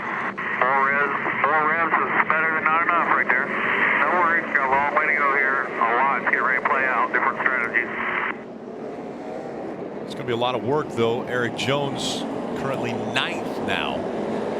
Well, here's the key. When you talk about strategies, we have the top 5 cars have pitted at different times, but they stayed on the racetrack here recently. And the 19 of Daniel Suarez took 2 tires back there in 7th. So the 42 and 6, the 8 and the 20, 18 and the 20 back in 8th and 9th. They've shown they have the best 3 cars tonight, but can they get up through traffic?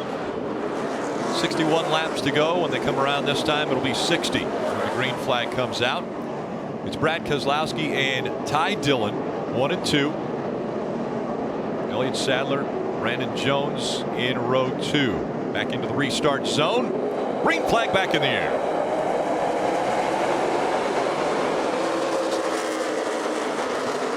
Brad Keselowski checking out. We haven't heard a lot out of this 22 all night. He's run okay in the top 10, but Brad really using this clean air to his advantage. He knows those other cars are going to be coming. He needs to get out there as far as he can.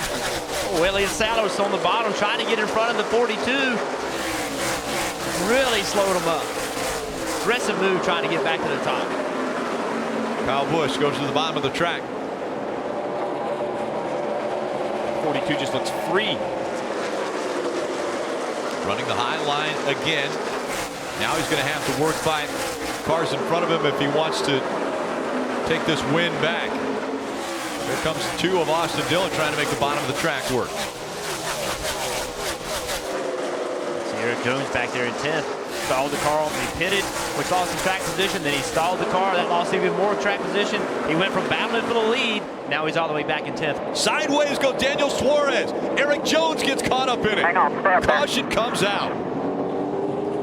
Such a good car, and that is what happens when you have a problem on pit road and you lose the positions that you were running in.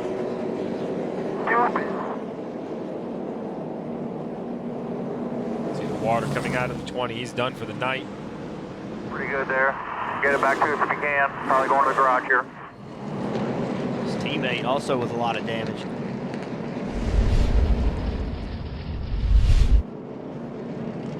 Teammates. Oh, the 20 just Jones basically, I'm sure it wasn't on purpose, but just misjudged the corner entry, got into the left rear quarter panel of the 19 behind the tire, turns the 19 around, and they all start spinning and crashing from there. It was a battle for 9th. You can see right here the 19 starts to turn a little earlier than I think Eric thought he was going to turn. They made contact, as you said. It certainly wasn't on purpose. That's just, you know, when people race hard, things are going to happen from time to time. And I think the 19 turned a little earlier than Eric was expecting. Eric was still going straight. Yeah, watch right here. That pretty much tells the tale. That's it. I think he expected the 19 to run right around the top. The 19 looks like he was turning in either the middle or to the bottom. The 20 gets in his quarter panel. How about the 51 right here, Jeremy Clements? He has the big slide behind these two cars, gets on the brakes good enough to get through this. That's a big move for the 51. He's currently outside of the chase. Does he get any damage right here? Is the Oh yeah, by a little bit in the left rear. Watching from this view, you'll see more damage. Yeah, we'll see how much damage that is. How about the 62 of Brendan Gaughan sneaking through? But again, you go from battling for the lead to being in a wreck and in the garage. A lot of damage at Bristol.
Aerial coverage provided by our partners at Smithfield Foods. Great evening for racing at Bristol for the Xfinity Series as Brad Keselowski leads. 13 laps already out front for Brad Keselowski using pit strategy, not coming to pit road under the most recent caution. And really jumped out there on that that last restart, Rick. Really got out, got up to the top, was running some decent lap times. Kyle Larson back and forth. He restarted 6th and got up to 4th, but I'm not sure with 52 laps. We're going to have to see if he has enough time to run down the 22, Parker. Yeah, well, you see the 22 of Brad Keselowski, who got the lead through pit strategy. His plan for running this race tonight was to go to the bottom and to learn things for tomorrow night, to have an edge up on the competition for tomorrow night. That hasn't gone to plan. The top has been the dominant line. But one thing that did go to plan, this pit strategy. They pitted earlier. There was a lot of discussion between himself and Brian Wilson as crew chief. But when they did it and it cycled out the way it did, Brian Wilson turned to me and said, that's perfect as long as we don't have too much left rear wear. 2x2 once again as we get ready for the restart. Getting ready to see that 42 lined up on the outside of row 2. I think that's the perfect position. If you can't be on the front row, as good as that 42 has been around the top, try to get a good jump, clear the 3 of Ty Dillon, and then have only the 22 in front of him to work with. But you have to try to make it happen quickly, because with only 51 laps to go, we see cautions happen. You have to try to get in the lead as quick as you can. One of the best on restarts. Down at the bottom of the track, the 18 of Kyle Busch back underway at Bristol. Another good restart for Brad Keselowski, and that high line working for Kyle Larson. Just as you described, Kyle Larson uses the outside line. He gets by Ty Dillon to take second away.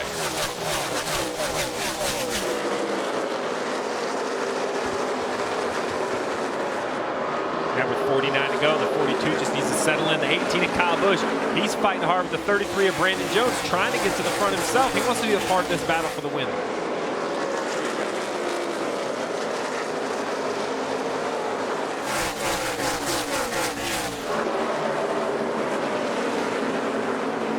Kyle Busch in the 18, able to clear Brandon Jones. Busch up to 4th. 47 laps to go.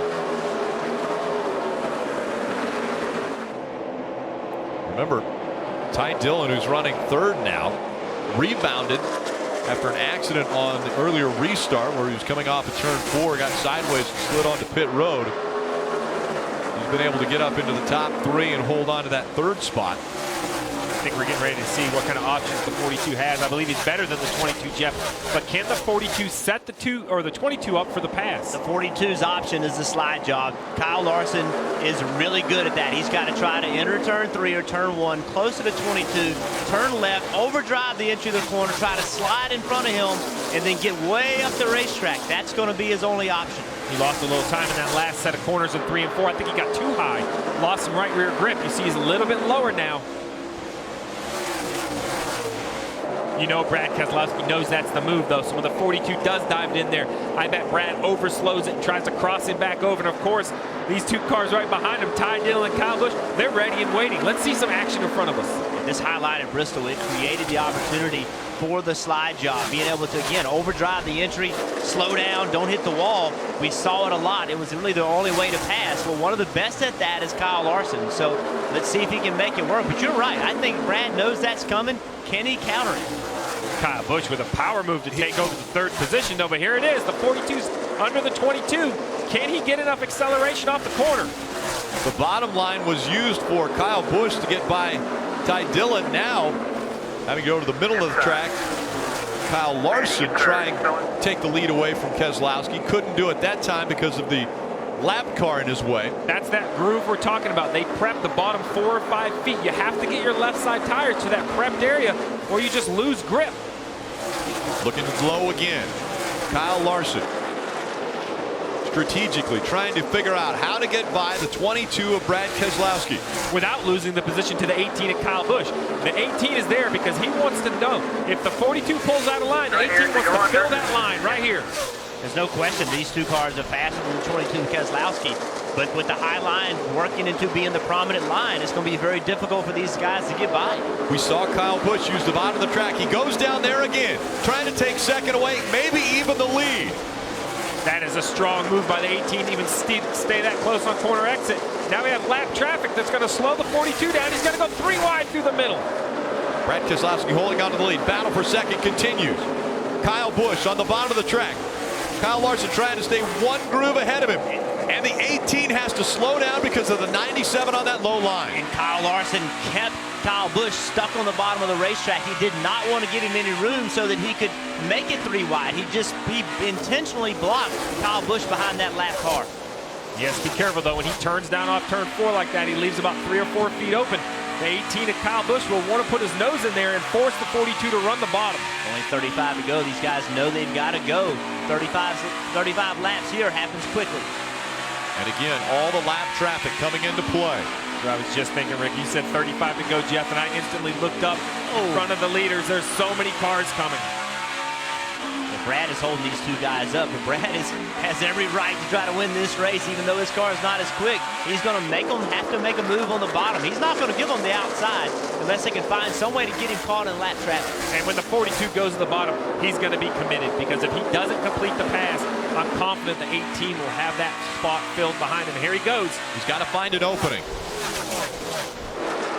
Has to find clear track below the 22.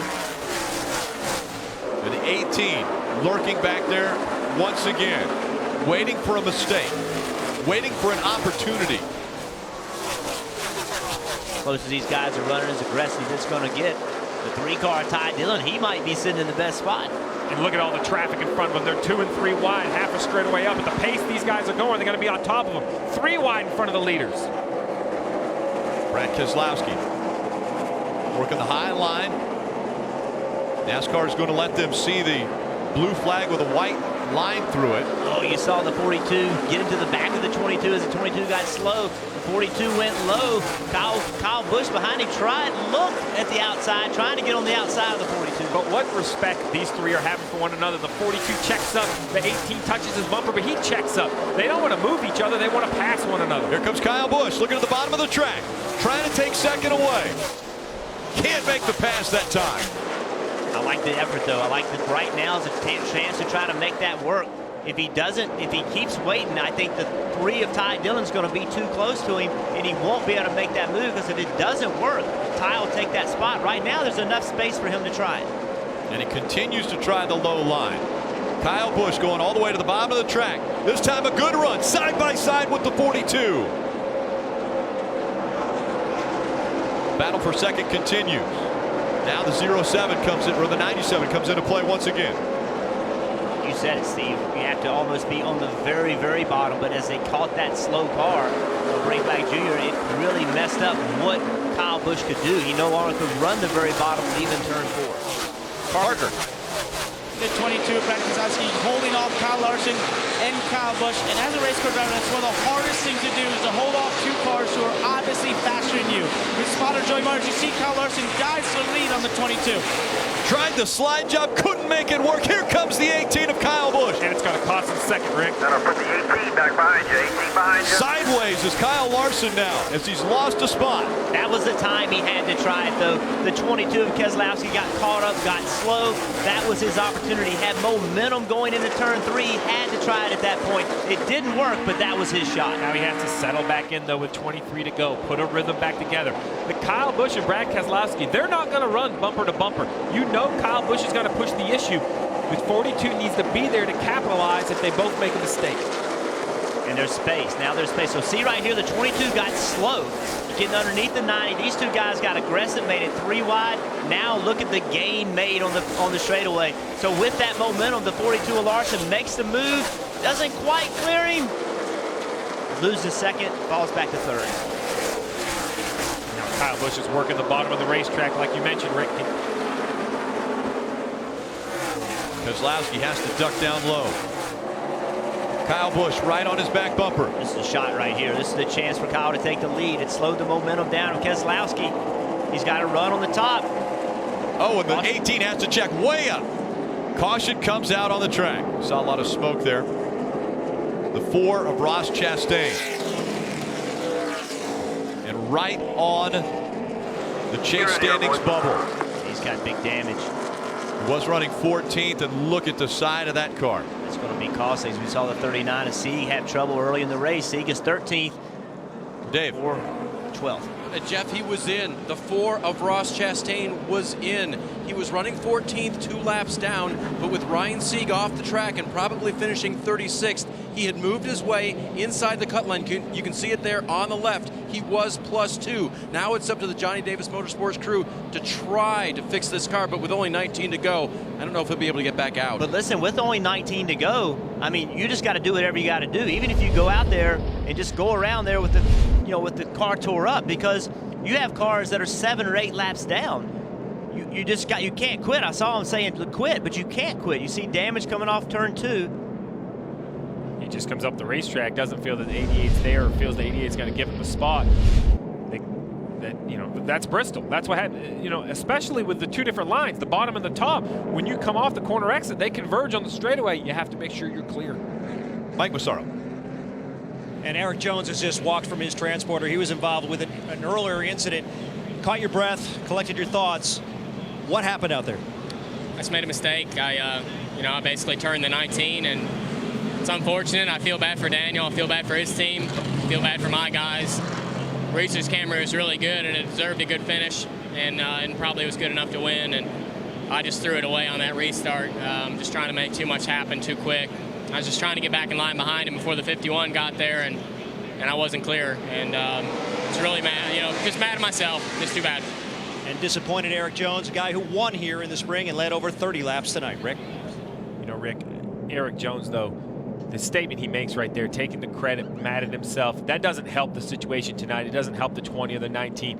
But I think it helps him build a resume in the sport. There's other drivers, if they're not in the field tonight, they're the Sprint Cup regulars watching this race on TV. When they hear a driver like that, I think that lets them know he understands what's going on. He puts it on his own shoulders that he made a mistake. Yeah, he didn't think that Daniel was going to turn that quick. He was trying to get in behind him, was trying to turn right, get in behind him. He just made a mistake, and that's all you can do. When you race, when these show gives cars, when they race as much as they do against each other for the lead, for finishing high, things are going to happen. Drivers make mistakes. When you make a mistake, all you can do is own up to it.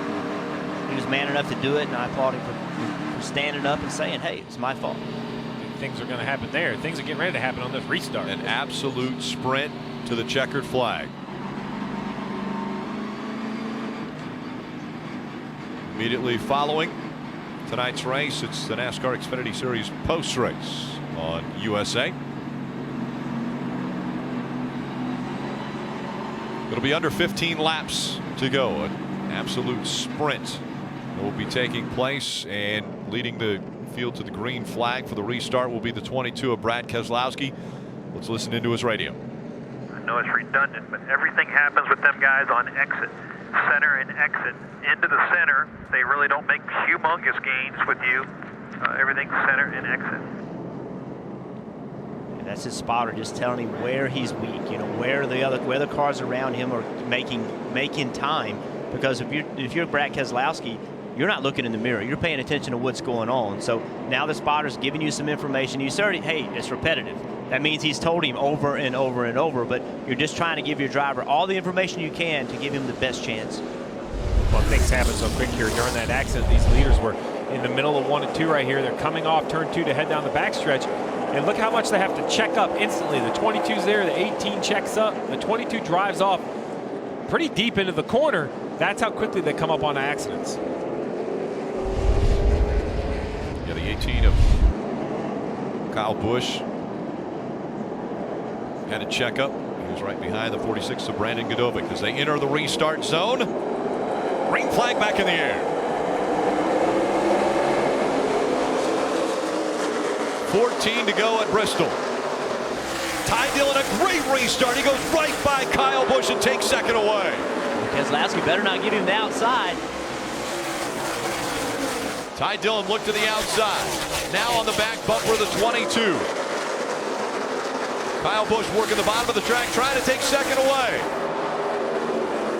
Now 22 has to pick a lane, right? He goes to the bottom, and now stuck in the middle. Here comes the 18 of Kyle Busch.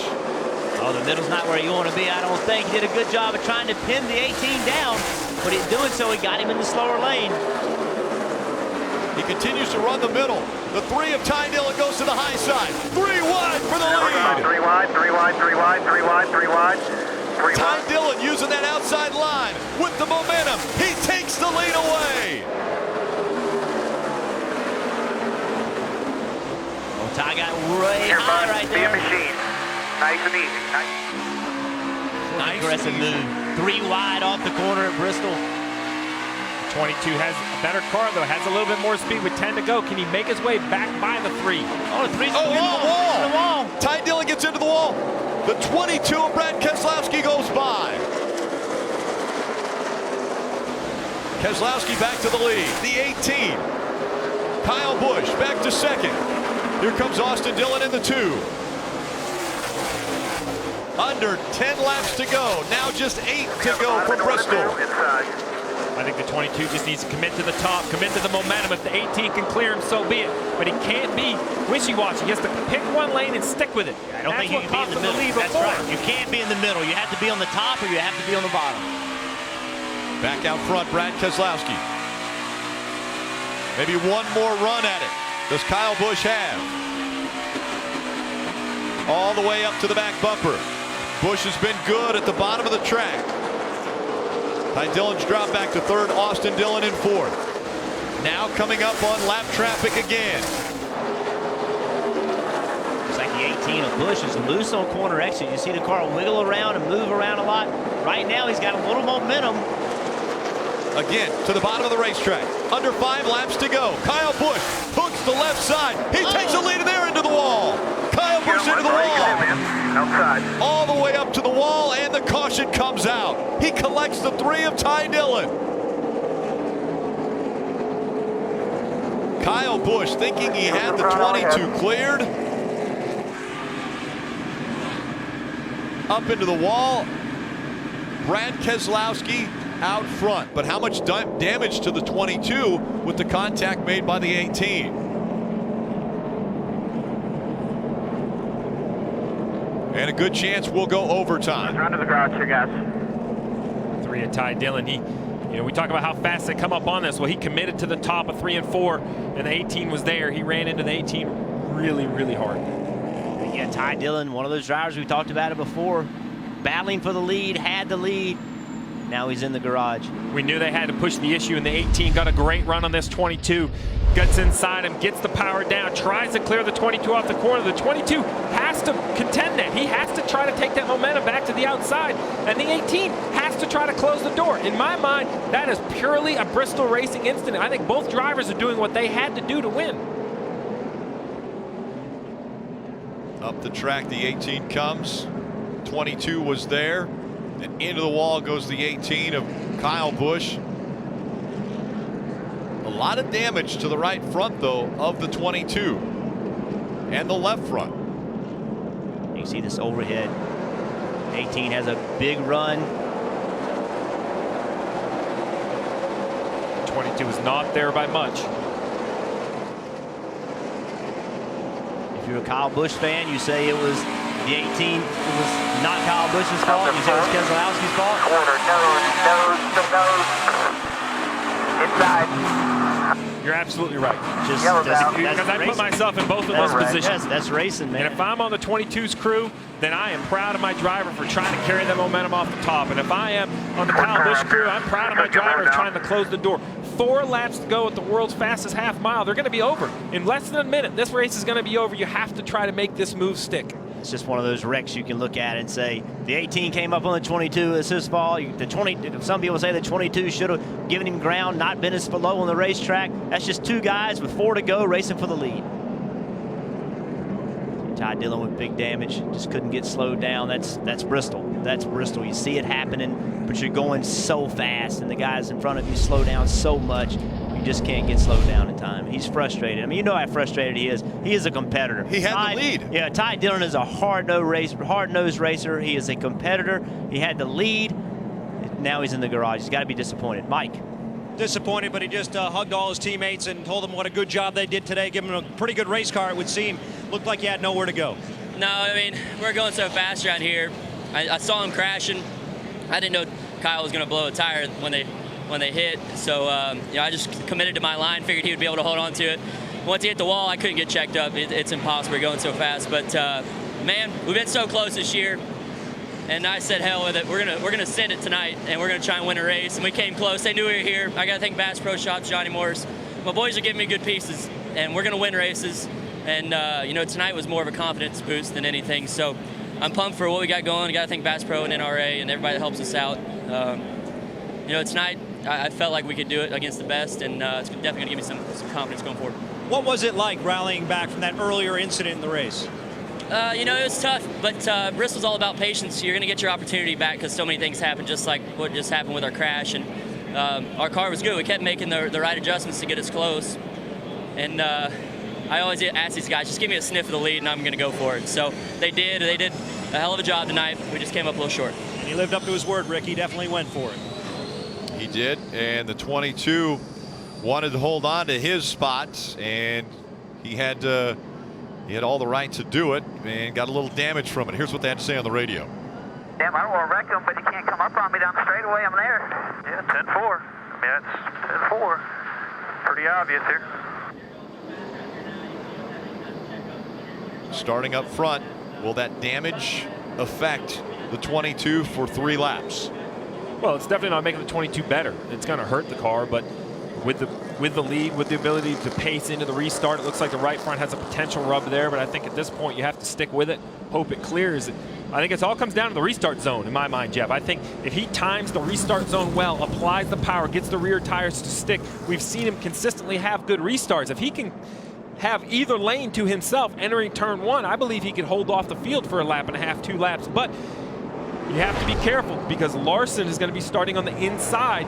If Brad doesn't get a great restart, that 42 is going to have a lot of momentum. He hasn't been getting off the inside very good most of the night, but we'll have to see here. And then the 7, how about Justin Allgaier back there in 4th, starting up top. Was a lap down earlier, has recovered all the way back to this position. Yeah, and Elliott Sadler. It seems like these two race each other every week. It seems every time we turn around, they're racing at the end of the race for position. But my concern for the 22 and Keselowski is the right front damage. I mean, that looks pretty severe to me. If you look at the tire, you know, all the white's gone from the tire. You see how hard the fenders hit.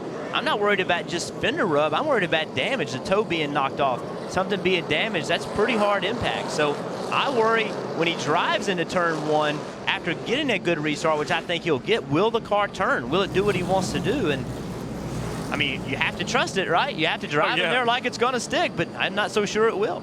This isn't the first mess up between the 22 and 18 on the racetrack. Keselowski and Kyle Busch, 2010. A little bit of a clip there from Keselowski. Then the 18 of Kyle Busch comes right back. He goes around. Keselowski not happy about it. Brad Keselowski, driver of the Penske Racing Dodge. Kyle Busch is a... And that's the way he introduced himself. This is tonight. Kyle Busch trying to get by the 22. The 22 trying to hold his ground. Mike. You saw Brandon Jones slow down on the racetrack, Rick. Reason being they stopped last at lap 195. They ran out of fuel, lost fuel pressure, and had to get pushed back down pit road. We will go into overtime, and that means that we will take as many attempts as we can to get a clean restart. Once the drivers take the green, they will try to make it all the way around to the overtime line, which is on the backstretch. If they get to the overtime, if the race leader gets to the overtime line before a flag comes out, then they will be able to race to the checkered flag. If a caution comes out after that, the field is frozen. They will go to the video and determine who the race winner will be.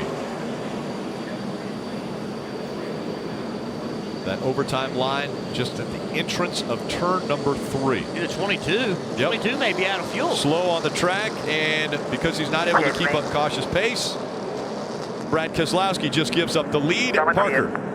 22 has run out of gas. Brian Wilson came on the radio just a couple laps before, said we should be 20 laps to the good here, just save me a little bit of fuel. But as he came off the banking there, he ran out of gas, coasting into pit road here. Disaster for the 22 team. Rick, what I don't understand is these cars pitted at lap 195. That's only 105 laps ago, so they must not have put enough fuel in They have to push the car back. Now they're already servicing it, so this will be a penalty. Yep. Which at this point, the night's over for the 22. But these teams that are running out of fuel must have chose not to put fuel in the last time they were on pit road, because they can easily go 105 laps. Which that's something the crew chiefs do. You choose not to put fuel in because you can have a faster pit stop by using the fuel man to pull the front tires. The car also can run a little bit lighter, but you have to make sure you have enough to the finish. They did not. Austin Dillon takes over the lead. Kyle Larson will restart second. Justin Allgaier, Elliott Sadler, Jeremy Clements, top 5. This has really opened the door for Elliott Sadler. Now he's going to start on the outside of the second row. I really think that's the best position to be in, is on the outside, although now the 2 of Austin Dillon, a damage-free car, he has control of the race. We've seen Kyle Larson not afraid to try that slide job. If he can get a good restart, will he try to make that move? We're about to find out. Austin Dillon on the outside, Kyle Larson on the inside as they close in on the restart zone. Green flag back in the air. Originally a pretty good start for the 42 to even be with him into the corner. Austin Dillon racing to get to the overtime line. He passes it. Here comes Elliott Sadler, 3 wide per second. Sadler takes it away. Up the racetrack he goes. Here comes the 7. Justin Allgaier's moved up to second. Kyle Larson on the high side. Checkered flag in the air. Austin Dillon will win at Bristol.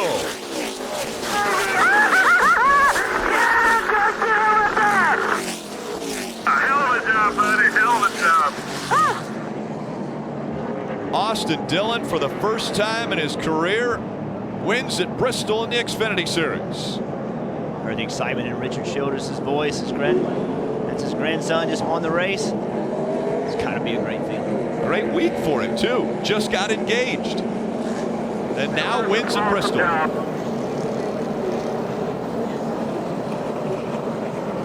Happy birthday, baby. Burn him down, baby. Burn him down.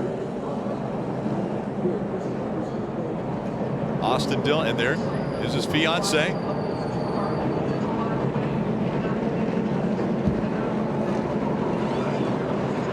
Whitney Ward, his fiance, in the pink. She'll be able to join him in victory lane.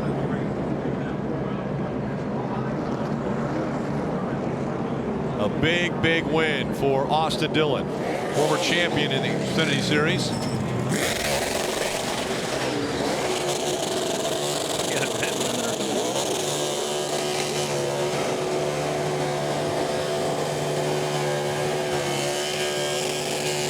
Chaotic ending to this one. Kyle Larson looking so strong. Decided to come to pit road a little bit later in the race. Brad Keselowski stayed out. The battle between Keselowski and Kyle Busch ended up with Keselowski running out of gas, Kyle Busch getting into the wall. Austin Dillon grabbed the lead, and now the win.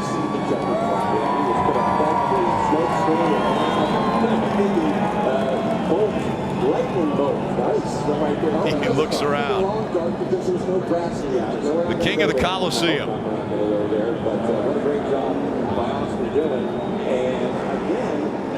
All week about the bottom groove creating old Bristol. I don't know about the bottom grooves creating old Bristol, but that was a stereotypical Bristol race right there. You never knew what was going to happen till the end.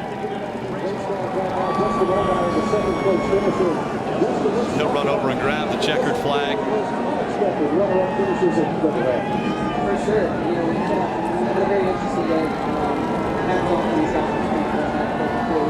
Can't wipe the smile off of that young man's face.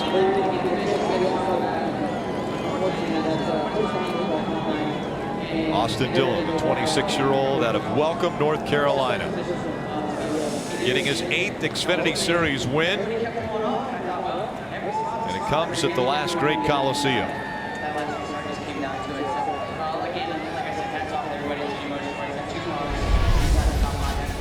It was earned tonight for Austin Dillon, able to hold off the hard-charging last restart, and the team celebrating And that will continue on into victory lane. We will join him there when we return to the fastest half mile.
Great racing tonight. Tomorrow on NBCSN at noon.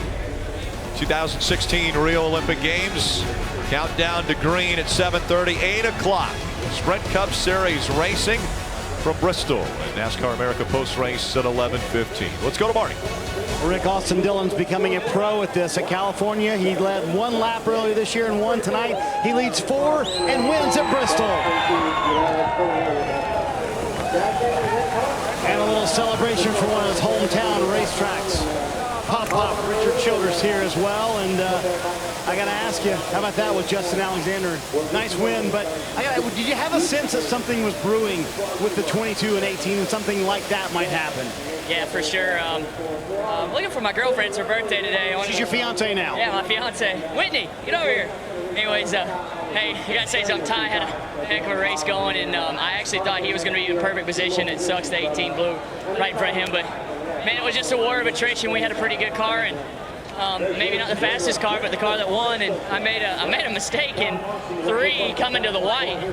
Luckily, everybody else got loose like I did. I didn't know which line to choose that speedy drive, but just proud of these guys. Justin Alexander, it's his first race crew chief of me in the Xfinity Series, and he gets a win. And heck, these short tracks have stumped me for a while now. To get a win here, it feels really good. Tell me about that restart with the 42. Were you thinking because you had the top that you were going to have the advantage? My grandfather and Andy Houston told me to choose the top. I actually wanted the bottom because I'd been good there all night, but the momentum on the restart carried us down into one where I could take the bottom anyway. So just tried to play defense from there on out and take it home with the checker flag. Let's bring in the birthday lady and also the fiance, and congratulations to both of you, by the way. Happy birthday, Whitney.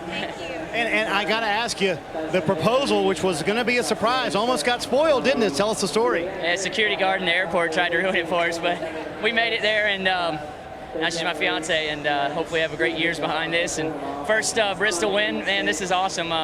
Just so proud of these guys. Like I said, it takes a full effort to get home to victory lane like this, and we did it. Just proud of these guys. Bummer for Ty because he had a really good run going, but thank the good Lord above. Thank him for everything he's given me, all these opportunities. It's been an eventful week, hasn't it, Whitney? It has. It's been so awesome. Austin finishes it in victory lane here at Bristol, one of his favorite racetracks, a racetrack he came to, Rick, when he was a kid with his dad. He's in victory lane this evening. Rick, I like his thought about restarting on the bottom, but I think he better thank his grandfather, because I'm not sure he wanted to give Kyle Larson the top on that restart. But what a great 2 laps he ran there to get the checker flag. Better thank Pop for that one. Let's go to Parker. Justin Allgaier comes home second tonight, but you looked at me with wide eyes when I walked up to the car. A crazy finish tonight. Yeah, I don't even know if you could describe that one or dream it out the way that it happened, but huge testament to the guys back at the shop, everybody at Junior Motorsports. These brand professional agriculture guys didn't quit tonight. We found a problem after qualifying. We had to go all the way to the back. I think we drove to the field a couple of times and ultimately put ourselves in position at the end, and that's what it really came down to. You know, those guys were pulling off in every spot. I was like, okay, we're getting closer and closer. Wish I had another lap or 2, but you know, obviously can't say enough for everybody back at the shop, Hendrick Engines, Chevrolet, all of our partners. Can't thank Xfinity for all they do for our sport, and the fans, man. These fans are unbelievable when you come here to Bristol. It's always electric, and huge thanks to the track crew here. They did a great job and put the racetrack together that we really needed to be able to go out there and race side by side on. So a lot of fun, but ultimately we needed those breaks at the end and we got them. What was the difference at the end maybe to go up there and challenge the 2 car for the victory? Well, the guys in front of me there when we took off, everybody kind of kept sliding up, and the 2 was able to get out just far enough that we really couldn't get to him. And I knew the bottom was going to be slick, so I just backed my entries up, made sure that I stuck right to the bottom because of all the speedy drive that was out there. And ultimately when we got to second, I knew Kyle was going to be coming on the outside, and if anybody could have made it work, I thought it would have been him. And unfortunately, it was just too slippery up there at the end of the race. So all in all, I can't say enough for the guys. Like I said, it was a fun night. Glad we came out here with a top 2 finish. Justin Allgaier comes home with a 2nd place finish tonight. For a long time Friday night, it looked like Kyle Larson had the car to beat. Led 199 laps tonight. Stellar effort. Come home 3rd. How do you look at this finish today? It's disappointing. Our Chevy was really good. I thought the 18 and the 20 were better than I was, but after about 30 or 40 laps, I was pretty good. I was just too loose for a while, and especially on those restarts, I was really loose, and line up on the bottom didn't help. Thought I got a small gift there at the 22 running out. I knew that was my last shot to get a win, and Austin and I both went down into 3 and both got really loose, and that allowed the 1 to get to my outside. Then don't really know how I got back by him, but got to 3rd. So would love to get a win here at Bristol, but keep coming up short. It'll happen someday, hopefully tomorrow, but all in all, good effort. Just came up short. With everything that happened at the end, it certainly looked like you had another shot there in that final restart, that overtime. What were those laps like? Well, before that, actually, when the 18 and 22 were battling, that was really good racing. The bottom, I thought, bottom and middle, top were pretty equal there. Top was a little bit better for long runs, but once you got to traffic, you could kind of make ground up down there. Pass lappers a little bit easier.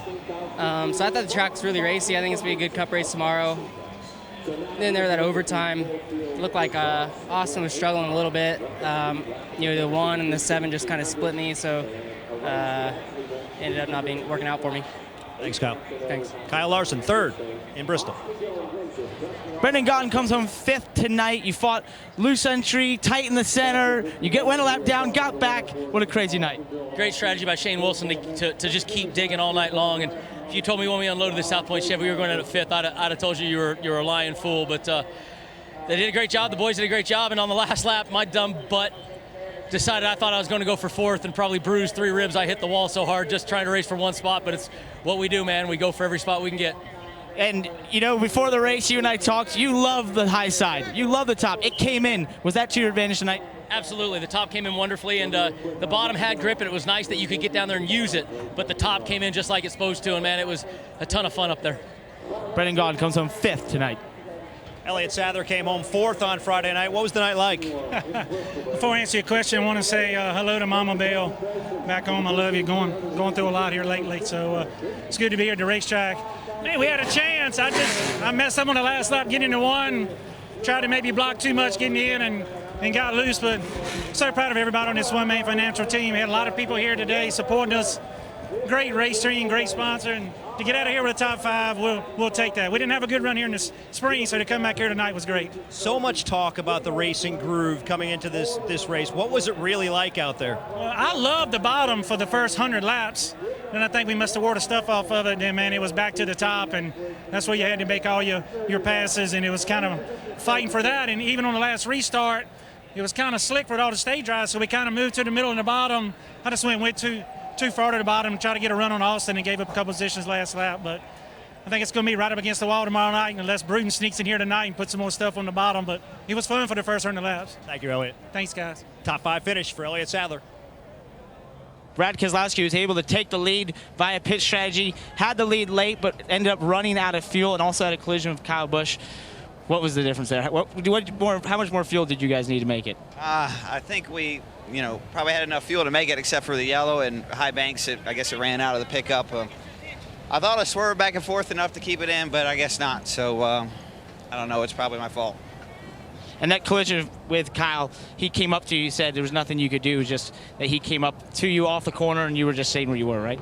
Yeah, I haven't heard from Kyle, so I don't know what he thought, but you know, he had a really fast car. He probably deserved to win the race. Either one of the Kyles did, and he got really good run on me at 1 and 2, and the high lane in 3 and 4 had a lot of speed, more than it does in 1 and 2, and he knew he needed to get up, and he tried to get up, and we were all right on top of each other, and we both kind of got the raw end out of it. He probably more than I did. You know, I got a little tore up too. I don't know, maybe we would have been able to hold on to it because we didn't lose our track position, but you know, I don't think either of us wanted to make contact. It just kind of the way it unfolded. This continues to be a winless season for Brad Keselowski in the Xfinity Series. Dave? Well, after a crazy night, Darrell Wallace finishes 7th, but I know you were hoping for so much more when the car was fast. Yeah, it's just the product of me just losing focus there for a split second. Outside wall sucked us in, and didn't ruin our night, but you know, definitely hindered our finish. It was good to get a top 10. I just got to do better, you know, just trying to make up for a little bit that we're missing, and that's just putting us over the edge. So that just goes back to Kevin Harvick getting on my tail about, you know, bring it home in one piece, let them work on it. So just trying to bring back that memory and live by that. So we'll go to Road America and try to do better, but a good day for our loudmouth exhaust team. Can't thank everybody enough. So talked to Jack there, said I got to get better. Stopped tearing up his stuff, but it was a decent day for us. We needed this top 10 finish after the month and a half we've been having, but it's good to come out of here with a good finish, but a tore up race car still. Thanks. Take a look at the chase standings after 22, 33 races. Again, just 3 drivers with wins. Points so important. Ryan Sieg had an issue tonight. So did Ross Chastain. Those two right on either side of the chase cutoff line. Yeah, I mean, I think the big winner of that whole stack up today needs to be Jeremy Clements. Minus 22, started the day much farther than that out. Great run in the 6th position, gained a lot of points. Now at minus 22, that's a realistic amount of points that can be gained. You know, you look back at Ryan Preece minus 110. I just don't see that happening with the amount of races left. So Jeremy Clements has to feel good about the evening. That was a career best finish at Bristol for him. His best coming in was 13th at this racetrack. And as you mentioned, he finishes 6th tonight. A big finish for Jeremy Clements. Getting right back in the hunt of potentially getting into the chase. And they prepped the bottom of the track, Rick, with the thoughts of we're going to bring the bottom back, bring it back to Old Bristol. It lasted for a little while. I still think there were some options on the bottom. The top still came in. It seemed to be the dominant lane, especially later into a run. But one thing it did do is bring back the chaos of Bristol that we've grown to love over the years. If it wasn't for the passing and the crashing, we even had a little fuel on top of all of that. There was really everything in the last 50 laps of this race. Only 4 races to go before the chase for the Xfinity Series. And Jeff, is this a preview of what we're going to see tomorrow night for the Cup Series? Well, I mean, I think it is. I do think that I heard, one of those drivers say maybe Rudin will sneak and hit her night a little bit on the bottom. I mean, I think it may need that. We saw as the race went on, it seemed like the top became a little bit more favored than the bottom. So it wouldn't hurt my feelings to see a little more grip put back on the bottom. But, a really good race, as you mentioned, Steve. It was just, it was Bristol chaos. I mean, that's what it was. And had a lot of people that I think with 50 laps to go felt like they had a chance to win the race. And we saw one after the other get eliminated for one reason or another. But just a typical good, hard-nosed race for Bristol. That's the balance. How hard do you race? Even with 15 to go, 10 to go, 5 to go, we saw teams had a chance for the win, and either mistakes or circumstances or just accidents took them out in the closing laps. That's why you have to run all the laps here. That's why we love Bristol, because it's you have to go hard. We saw at one point only 9 cars on the lead lap, so you have to go right from the start. It forces drivers to be aggressive as soon as the green flag drops. Guys were aggressive tonight. It ended up costing a couple of them the possibility of getting a win. At Bristol, you never know what's going to happen. Short track racing. Kyle Larson looked very strong, led 200 laps, couldn't close the deal out. Then it was a possibility of Kyle Busch winning or Brad Keselowski. Brad Keselowski runs out of gas, opening the door for Austin Dillon to get the win. Coming up next on USA Network, it's Modern Family. Congratulations, Austin Dillon winning at Bristol. This copyrighted telecast may not be reproduced, retransmitted, or used in any form without the authorized written consent of NASCAR Broadcasting. NASCAR would like to thank all of our fans for your support, and we hope you enjoyed today's broadcast.